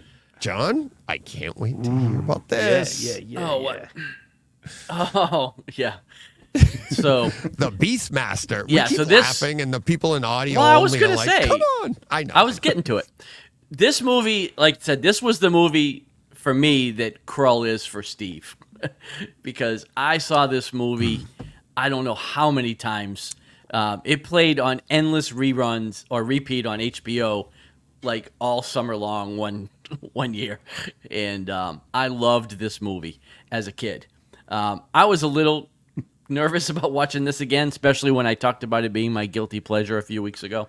But I was alerted to the fact that this was out in 4K. I can't remember who posted it on Twitter, but somebody on Twitter showed it. And this was pricey. This is a Vinegar Syndrome release, and it was a little expensive to get this movie. Yeah. Everything I said about Krull applies here. This movie is so dumb. Like, How dumb is it? I mean, it is just, it is stupid. It doesn't make any sense at all. Like, as I'm watching this movie, and I don't know who's seen it and who hasn't seen it, but I just kept asking myself, what is the villain trying to accomplish in this movie? Like, there's a bad guy who's doing nothing. Like, I don't know why anybody is trying to stop him because he has no plan. He's not doing anything. He's just there sacrificing babies. That's all he's doing, which I guess is bad enough on its own. But, like, he has no plan. There's nothing happening here. I don't know why this movie even exists as far as that goes. But again, I loved it. Like, it is so much fun to watch these movies again. I hadn't seen this movie in got to be 30 years. If it's been a day, it's been at least 30 years since I've seen this movie. And I just had a blast watching it. As far as the disc itself, it is all over the place, quality-wise. And there's a disclaimer that comes up at the beginning of this talking about the restoration of this, and the negative used wasn't the original because it's, I guess, is believed to have been destroyed. And several parts of this movie they weren't able to do full restorations on, and it really shows. Like, you'll be watching it literally within the same scene. It'll be super crisp, like 4K, and then it is grainy and muddy. It looks like you're looking at it through the fly screen from My Cousin Vinny. Like, it is just, it gets really, really bad. So Great reference. yeah. Go ahead. Shout it out what you well, know I'm it. just saying, yeah, it's just really inconsistent. The quality is really inconsistent. The audio is not bad. Again, keep in mind that this was filmed in 1981-ish, 82. Yeah. Something like that. So, it does upmix in Neural X. And there is some atmospheric sound that happens, but it's kind of front stage heavy. You don't get a lot of atmosphere. Oddly enough, I had to turn it down a bit because I found his hawk that he has as a companion. I found that screeching to be like nails on a chalkboard after a while. Like, I just couldn't deal with it. I had to turn it down some because it started to give me shivers a little bit on my back. So all that being said, like, I'm not sure that this was worth the money that I paid for it. It wasn't as expensive as Lawrence of Arabia, but it was like $40. It wasn't for as this. good either. Yeah. But it's like $40 for this 4K disc. And like, this is a movie that I might not watch again for another 30 years. I was But- just going to ask, which one are you more apt to watch again, this or Lawrence of Arabia? This. That's what Because I it's thought. it's shorter? like, it's 2 hours. yeah. And again, it's fun. Like, it is a great time. Like, it all came back to me as I was watching it. Like, again, like Crawl for Steve. I remember this movie. If you had asked me before I started watching it, I couldn't have told you a lot about it. But as I Right. was watching it, it all came back to me. And it, like I said, I had a great time. I watched this last night. I had an absolute blast watching it. But it is not good. Like, it is dumb. The effects and the camera work are shoddy. And then, like I said, the disc itself, it has some. It does have some grain. It has some quality issues because of the age of it and the fact that they weren't able to get a clean negative to work from. But again, if you like this, like if you have a fondness for this movie, if you grew up watching it, I don't know that I'd go out and spend $40 on the 4K. 4K. But your only other option, I think, is DVD. I didn't see, because I would have just bought this on Blu-ray if I could find it, because I feel like the quality would have been about the same. So your options are like DVD or this 4K disc. Right. But yeah, it's great. Like, it's great and dumb all at the same time. But as are a lot of these movies from this time. Like, again, go back to these movies that you liked when you were 11 years old that Right. aren't named Star Wars, and most of them are not good movies. But they're fun and they're nostalgic. Like, this thing just has Right. a place in my heart because I watched it also. Never we used ending to- story. Yeah. All the movies like that. which again you're is just another like, one that I haven't watched and I'm a little afraid to go back and watch. But like, I used to go visit my dad in Florida in the summertime, and like, this is one of those movies that I watched for 6 weeks straight, like every day, because it ran on HBO all the time. And as an 11 or a 12-year-old, it had boobs and things like that Yeah, exactly. I wasn't used to seeing, and Steve. and I appreciated that. So, yeah, this movie just lives. It lives in my heart as a great movie. But it This didn't, show's like Total really- Recall. It's got 3 boobs. yeah. But I can't say it held up, honestly. But No. it was fun. Like, I had a great time watching it. So. Yeah. I do like I do like that picture. Is it not split into chapters? It's split into reels. Yeah, I guess I didn't that's explore that, crazy. but yeah. Yeah. And this is another one that I had to go in and fiddle with the audio because it defaults to like the original theatrical stereo mix or something like that, and I had to switch it to like the 5.1 master audio mix. So beware if you're doing that. Again, I don't know who's going to rush right Beware out if you and buy parted this. with $40 for Yeah. something that isn't very good. And honestly, like looking at this, again, I always thought that the cat in this movie growing up was like a jaguar, or not a jaguar, but Panther. a panther, right? But watching it last night, I really think it's a tiger that was dyed black. Blade. Yeah. Like it was spray painted black. House cat. Yeah. But great. But you could almost see the stripes underneath it. And I think it's a dyed tiger. So Oh, no. yeah. That's funny. Yeah, I thought that was funny. But Talking about yeah. your screeching. yeah. Paul Hurt screeching. I had that same reaction with Mamma Mamma Mia. Mia. Yeah. He mentioned go again. earlier in the chat. Yeah. That didn't really enjoy Mamma Mia, Paul Hurt. Yeah. Would rather go back and watch Goonies, he said. Well, I can relate. Man. I didn't think Mamma Mia was all that good either, but Yeah. I've never seen it, never plan to. I'm not commenting. I've had enough of my. Everybody's had enough of my negativity. All right, what do we got left? We got. Oh, let's do this one here. There we go. There we go, Steve. Okay, so this is The Equalizer, the 2014 Denzel Washington masterpiece, directed by Antoine Fuqua. So, why now? Well, because the third one is coming out on the 30th of August. And so now it's time to revisit 1 and 2, which I've got in 4K. 1 I watched this week. 2, spoiler alert, I've already watched 2, but we'll talk about that next week. But for this week, we'll deal with the first one. Now, Deej, tell me this. I don't think you've done this one in the podcast, have you? Don't think you have. When have you guys seen this? And if so, how long ago would you last see it? Do you own it in 4K? Don't own it, and it's been a while for me. I own it in 4K disc, and that's probably the last time I watched it. Is Okay. a while ago. This is a Sony disc, which is kind of all we really need to say, I would have thought. Yeah. It's in 4K. It's in Dolby Atmos. Boy, oh boy, is this worth a revisit, fellas. Now I'd seen my 4K disc of this a couple of times, but I hadn't seen it for a little while. And as I said, third one's coming up. Looks good. I thought, right, I'm going to revisit this. I really like this one in particular. This disc is exceptionally good. And again, Sony disc, and it's fantastic.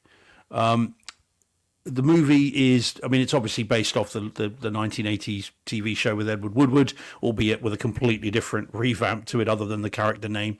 And Denzel Washington is an ordinary guy, or so we think, and turns out that he is someone else entirely. And so when some Russian gangsters come to rain on his parade, he does what he does best, and equalizes them. So that's the movie, basically. But boy, oh boy, does it look and sound good. Which came first, this or Man on Fire? Oh, no, Man on Fire. Because this is 2014. Man on Fire was 2008, 2009, something like that. Yeah. So this is such a good film. But it looks fantastic. And, of course, shot in Boston, Deej. So, obviously the Covenant shot in Spain, this shot in Boston, although this is supposed to be I have Boston, no so problem you're all with good. that. Yeah. Although you might have with some of the accents, because David Harbour's in this and he's trying a Boston accent and he's not doing too great a job of it.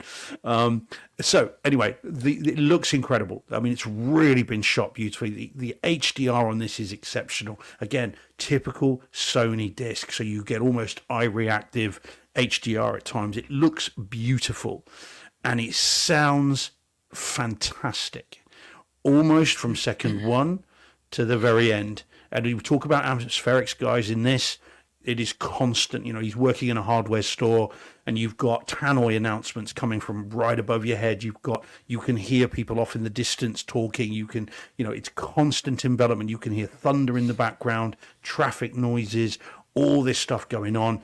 And then when the action starts, and there is action in it, and people get killed in this, and when that happens, it's all real bone-crunching, snapping stuff.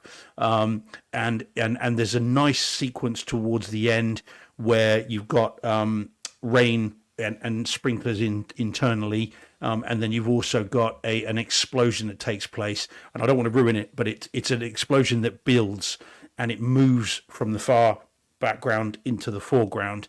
And it sounds incredible. This is a really, really good disc. Now, I imagine you can pick this up quite cheaply now because it's been out for ages. And I cannot recommend this enough. This is another Sony demo disc. And unlike Evil Dead Rise, this is a movie that you could show to most people. You're not going to want to show it to the kids. It's an R-rated movie, and for a reason. There are corkscrews put to good use here, and that kind of stuff, and not to open bottles of wine. And so, it's a movie that you can show to anyone, and immediately they're going to be like, "Oh my God, look how good that looks!" and "Oh my God, look how good that sounds!" or listen to how good that sounds. So I really do recommend this, guys. This is an awesome disc, and it may have slipped by some people. It might, some people might not have realized it's even out in 4K, or just thought, "Well, it's an older movie, I won't bother." It's been out since 18 in 4K, and I think they did 1 and 2 at the same time, didn't they? Yeah, I think they released them both at the same time. So it's really good. Yeah. And that's probably why I didn't do it. It's like I have him. 18, I hadn't started the podcast yet. And I probably just grabbed it, came home, watched it, and then moved along.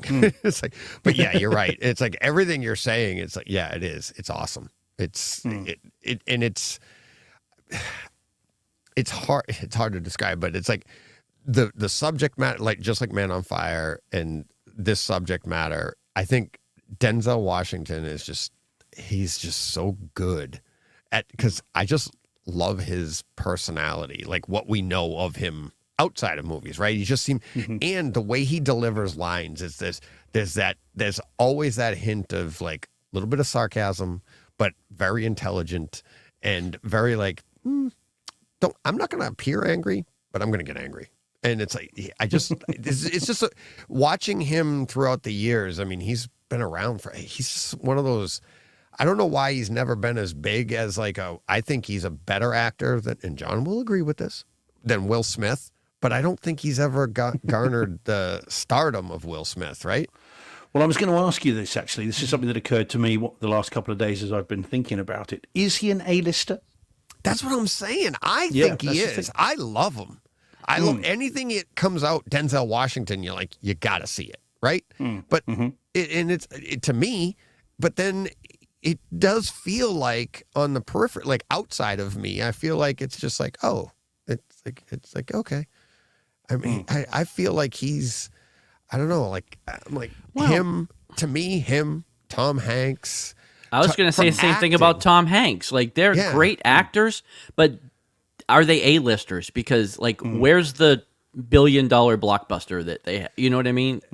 Well, Forrest Gump. And if, he's got some big ones. I mean, he's got Philadelphia. Right? That was well. They were both in that. They were both. Yeah. They're great, right? That's what I'm saying. Those are the guys that the movie's going to be fantastic, right? You want to see it. You know they're going to be great. You know it's going to be fantastic. But like they're not box office juggernauts. Killer. But what's interesting about that is what makes them great is like both those characters, people, not characters, but both those individuals. You could read in the phone book, right? They'd just be like, oh, here we go. It's like a YouTube channel of Denzel Washington reading the phone book. Right. All right, I'm in. I'll watch that while I eat dinner tonight. It's like, he's fantastic. It's like, him, Willem Dafoe. It's like, there's another, it's like, but it's the difference. Well, what's the criteria for being an A-lister? Well, I guess that's the question. Because they're fantastic actors. And he is, and you're 100% right. If you know Denzel Washington's in the film, you know it's going to be good, or at least it's going to be a solid, entertaining film, or with anything he's in. But yeah, it's whether awards recognition. I mean, he's got an Oscar for Training Day, hasn't he? And then I think that's it. Although he's been nominated a few times, I think. Whereas Tom Hanks, of course, has got 3 Oscars in a row, famously, and so he I think with Private Ryan and obviously Forrest Gump and then Philadelphia, wasn't it? And so I think Tom Hanks is an A-lister all day long, but I don't think just because he's a fantastic actor and he's in brilliant movies that he's necessarily had that recognition. And by recognition, I don't mean has a household name, but recognition in the industry is hitting that A-list. He should be an A-lister. But I don't think I don't think, other than with Training Day when he had his Oscar win, he's ever quite got there. And actually, so here we go. This is what John, obviously, as an industry guy, is probably our best guy to this. We keep clicking on it at the same time. Sorry, guys. God, you do it. You do it, Deej. You do it. I'll stop. So A-list means their name green lights a movie. That's what John Thompson says. So I'd say they both are. I presume he must be. Well, yeah. No, but that's what I was going to ask. I mean, John maybe can answer it. When you greenlight a movie, it means like, okay, we got Ryan Reynolds. Let's make a movie around that. This could be like, we have a movie. Who do we want to get for it? And then it's just like, oh, could we get Denzel Washington? Could we get this person? Could we get, you know what I mean? And it's like, the A-lister is, and maybe Denzel Washington is that, and that's our point. But like, there are movies, like, does Denzel Washington go out for the role, or do they just go, Denzel, we want to make this movie? A-listers they don't, what do you call it? They don't go to the casting calls. Audition. Right, they don't audition. They don't audition. They just are given the roles. And it's like, and even worse is like, you got like these movies that, and I enjoy the movies, but they actually just get the actors now and go, what can we do with them? And like, so like The Rock and Ryan Reynolds say they're in a movie together. They just know they signed a contract. We're going to be in a movie together. Okay. They don't know what yet, but they know they're going to be in a movie together. And then they write the movie. Whereas then you get everybody below that is like, okay, you've got to do an audition. How can I get into a movie? So I think that's what John means. Like, it's like a green light is just like, you're just in it. We got you. So, well, I think, I mean, John and I, well, yeah, so John Thompson says if an A-lister says yes, the rest of the package is just gravy. Means a lot less no or first-time director will get a break if the A-lister says yes. I mean, I obviously the director that Denzel worked most with was Tony Scott, and John and I were texting earlier in the week about Tony Scott. And so, but I won't obviously tell those tales out of school. But John, in terms of Tony Scott, he worked with Denzel obviously multiple times and made some incredible movies with him. And also Denzel's working with Anton Fuqua as well, who of course directed Training Day, which we talked about a couple of weeks back. And all of these Equalizer movies are Anton Fuqua movies as well. And the impression I get is that these ones were written with Denzel in mind, even from the first one. And of course, he famously doesn't like doing sequels. So I think these are the first sequels that he's done. And so, yeah, I mean, like I said, he should be an A-lister, because he's such a good actor. Yeah, but I just don't think he's always quite had the recognition he deserves. And again, Man on Fire is a fantastic movie. Crimson Tide, an incredible film. Training Day, all these movies that he's done, and plus a plethora of other movies like Deja Vu and Unstoppable and all these, Take Your Pelham 1, 2, 3, and all these movies that he's really, really good at, and Fences, which I still haven't seen, although I've got the Blu-ray. But getting back to this is a film that if you haven't seen it, you should see it. If you have the 4K disc, give it another watch. If you haven't, I'd pick it up cheap. You might be able to get it with 1 and 2 relatively cheaply now. And of course, lots of places will be doing them cheap because the third one's coming. And spoiler alert, the second one's really good as well. Not perhaps quite as good a film, but we'll talk more about that next week. This is really, really good though. Nice. Yes. All right. John, do you have any left? Yes, you do. I have one more, but I know we're running long, so it's all right. We don't have to. No, we can skip it or whatever. Is it long? Like, do you? No, I'll be very quick. It can be very quick. There you go. All right, yeah. So this is The Outlaw Josie Wales. This is my all-time favorite Western. I have seen this movie hundreds of times. I got this because again, for some reason 4K, I didn't. Right? No, it's just Blu-ray, and I didn't own it on Blu-ray. So I picked this up when I picked up what was the first one? Krull. When I picked up Krull, I picked up this at the same time. I have never seen this on Blu-ray. I've owned the DVD, and of course, most of my viewings of this were on broadcast TV as a kid. But yeah, this is not the best Western I've ever seen, but it is my favorite Western. I love this movie. Never seen it. This came out, I was like 3 years old, I think, when this came out. So I've never seen it in the theater. I've never seen it on a screen like this. So this was 123 inches. I've never seen this movie in this kind of context. It looked great. I mean, again, obviously I like this movie, so I have nothing but good things to say about it. I just think it's a fantastic film. But I thought the Blu-ray, I thought it looked excellent. Again, this is a movie that's 49, 50 years old at this point. And the transfer was pretty good. It has a little grain, of course, because it's a 50-year-old movie. But yeah, it looked really good. Audio-wise, again, it's upmixed, so there was some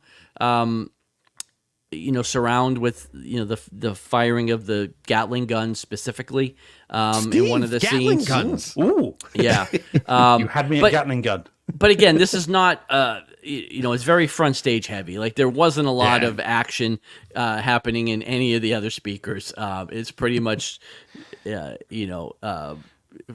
coming out from the front.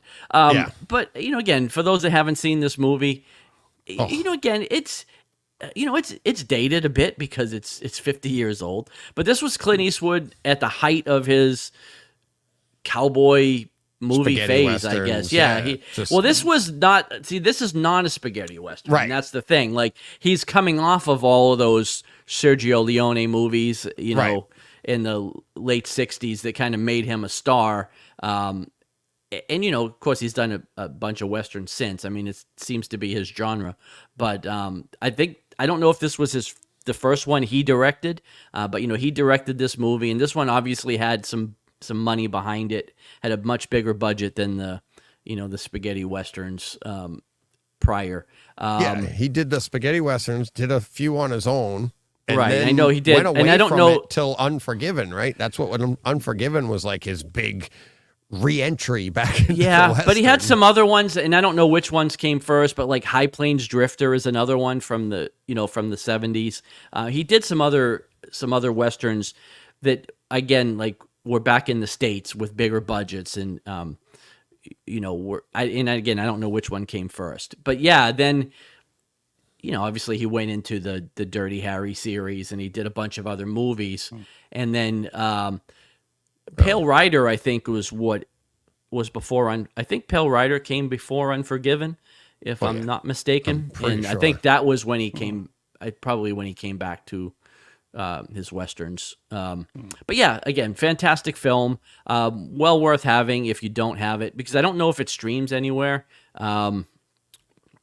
But the Blu-ray was, I think I got it for $9, so it's definitely affordable.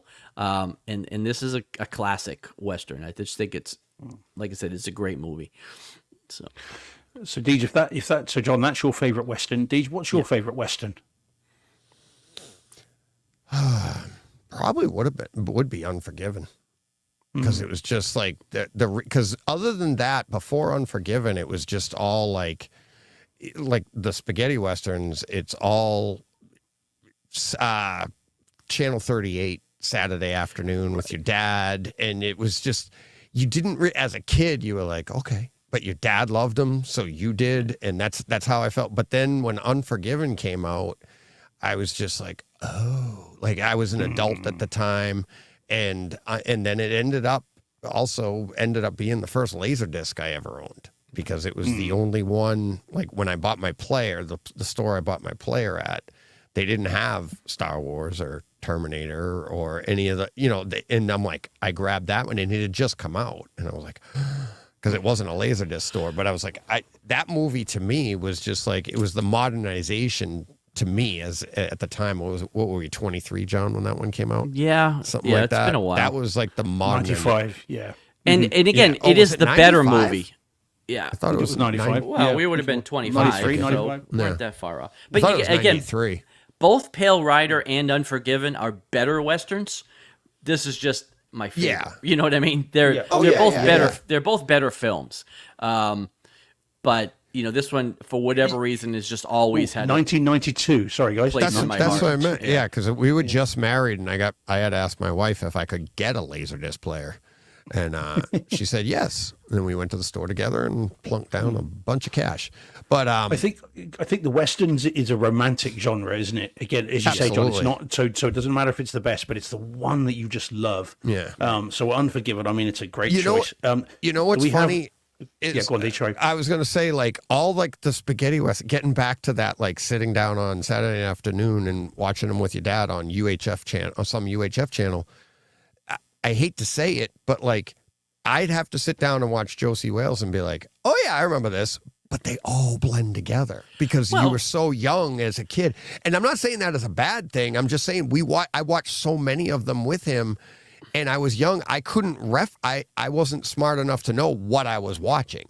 So Well, I like think to that's say where- that's my favorite. That's And where our this. love of the kung fu movies and the Western movies, that's where they come from, though. Are those Saturday afternoon matinees. and you know? Godzilla. And This those one happened to be Creature one Don't of those. This was one of those. It was higher tier because it was the Sunday night movie. Like I had to get permission to stay up late to watch this whenever it aired every 6 months or whatever, because it wasn't the Saturday morning fare. But yeah, and to me this is another, like I could go down the same rabbit hole actually, and I'm about to, with the westerns that I did with the kung fu movies not that long ago, because I've got Pale Rider queued up on my Blu-ray player right now, and I'm gonna start going. I'm gonna go down that rabbit hole for a couple of weeks, but because I love westerns, and What's the one I saw? Can we conclude Tombstone as a western? Do we think? well, Tombstone is probably second. Like it's right up there for me. I would call that a western. I think it's a western.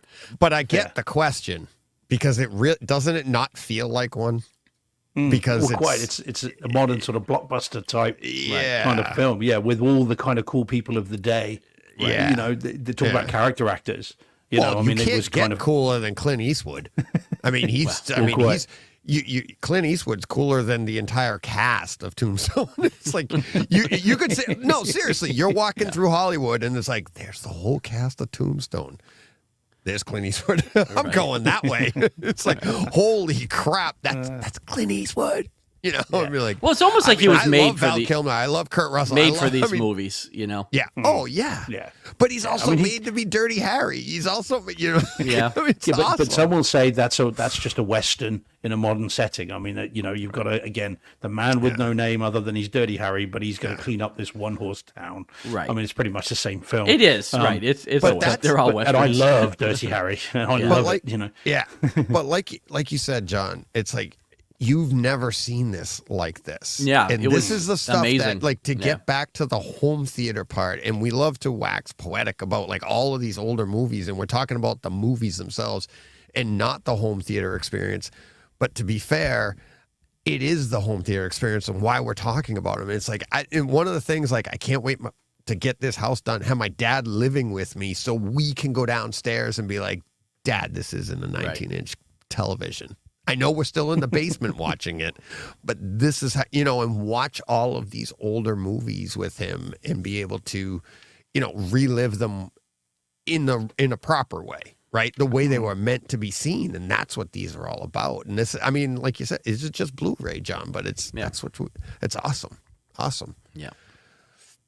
All right. Nobody else has any other images, right? I think we're done. Experiences? Yeah, I think that's it. Yep. All right. I'm going to cook through this really quick. So my last experience of the week, let's go with, we're getting water, people. Nice. We're getting water. In the well. Digging the well. So for everybody that, like, what I was doing when my tractor was, here we all remember this image, right? Yep. All right. So go back to, see that spot right there where that tractor is? That's where I was stuck, right underneath the wheels, right there. So I had to put all this material in and packed it all down so that truck wouldn't get stuck. And we got water. We're getting water. They're going to finish tomorrow. See? Look at that. It's almost like asphalt. I did such a good job. But that was this week in Brightside's new theater. We're getting water. Like Jewel.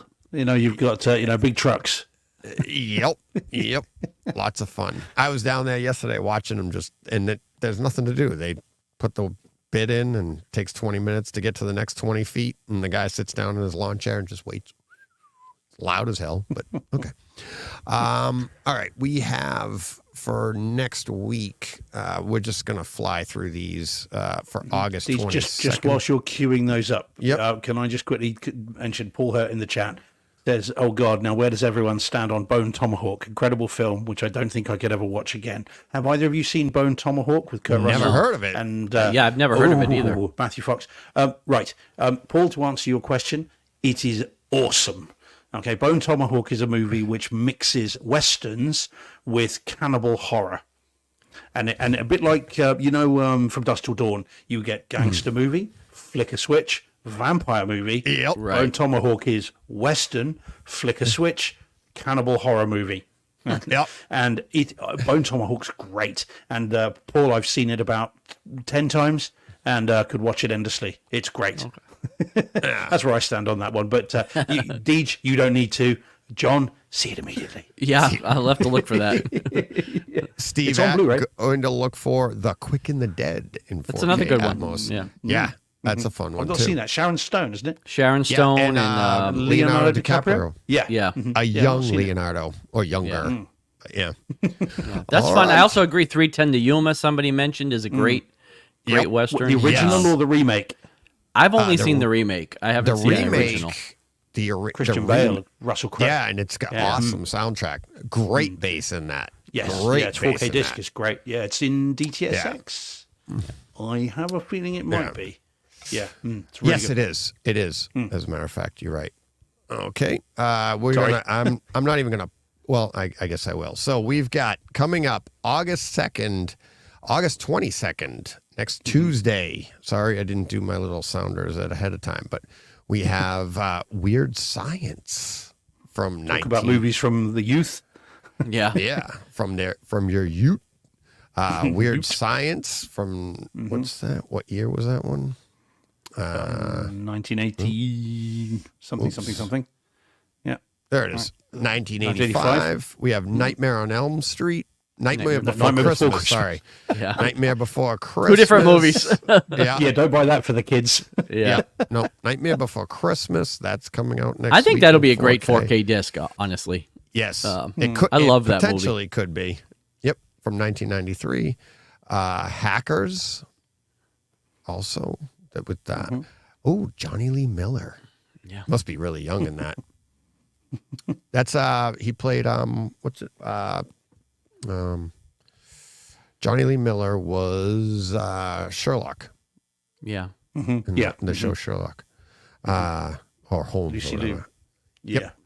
The Legend of Zorro. That's already been out though, isn't it? No. The No. Mask of Zorro is out. This is the Mask of- yeah, sequel. you're right. Yep. Not a patch on the you're right. original. I love No. the first one. This one's Yes. quite forgettable.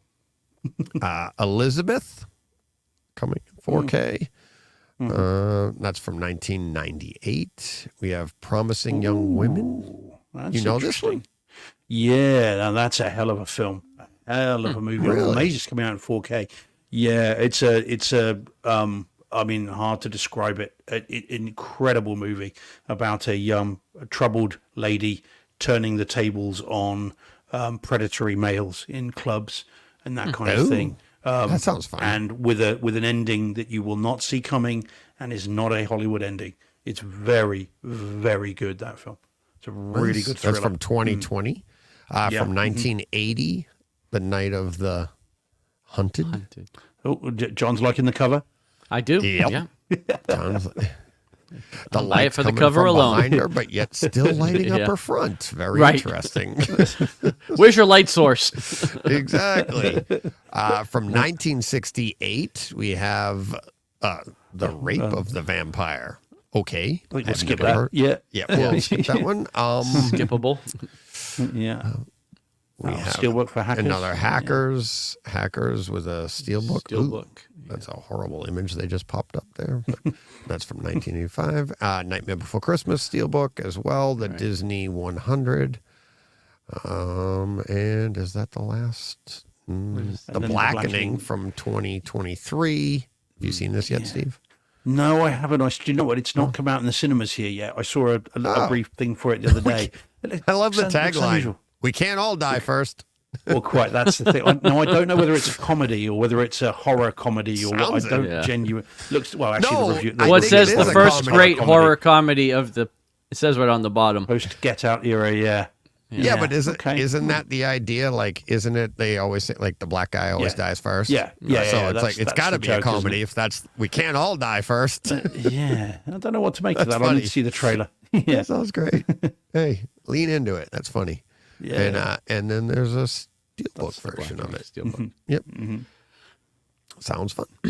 All right. Let's see. And that I think that will do it. We have a couple of we had Mark's rant. We got that in. Let's see. Let me do this comment first. This is a really quick one. This is from our man G Cornell, listener. He just sent this image. He's like, Breville Smart Air Fryer Oven Air Fryer just arrived. Good to hot up a tasty treat. Hot up a tasty treat before I push play. Sure, it's supposed to be heat up. I know. So, but yeah. So there I thought you it was a go. 1970s microwave. I did too. It looks doesn't it? it looks old, Yeah, but Breville's a expensive brand, so yeah. G. Cornell doesn't. He spares no expense. yeah, I see. Yeah.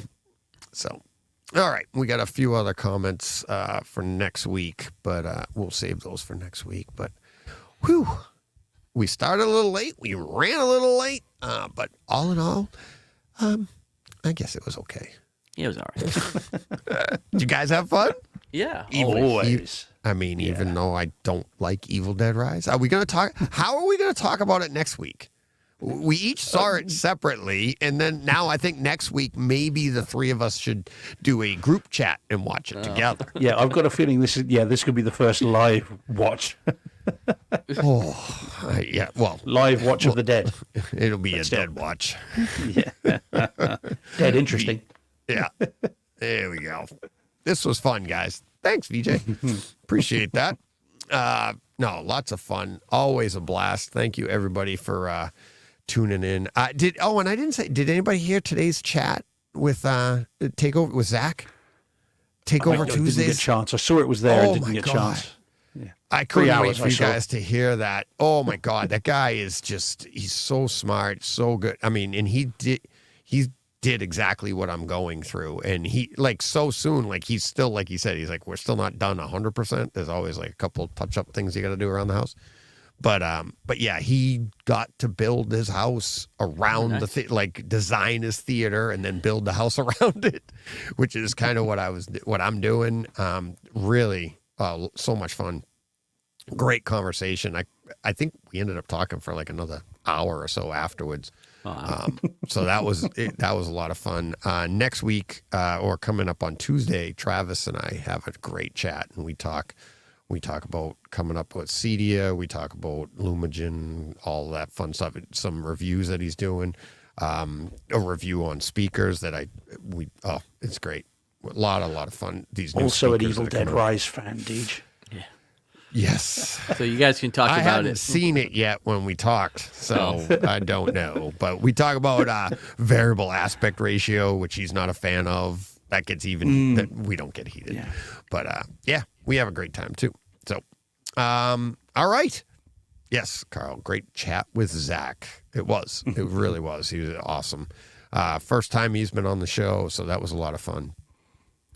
Anybody else that wants to come on, if you're first time or you've been on before, like a guy like, say, Mark, that's been on before, he could come Has he been on? Yeah. Oh, yeah. Ooh. I think right, he was okay. one of the people that actually did it from his car. I've had a few people do that. They take their phone and they go out to for privacy. They go out to their car. It's pretty funny. But yeah, I mean, hey, whatever it takes, right? So, all right. That will do it for this week. Thank you, everybody. Thanks, John. Thanks, Steve. Thanks, everybody in the chat. Everybody listening, Patreon supporters, thank you very much. Boxes of popcorn gets you to the front of the show, right, Mark? Other than that, or you can just, go on a rant and you'll get in there somewhere. But, all right. Everybody have a great week. And what are we going to do? Go push play. What he said. There we go.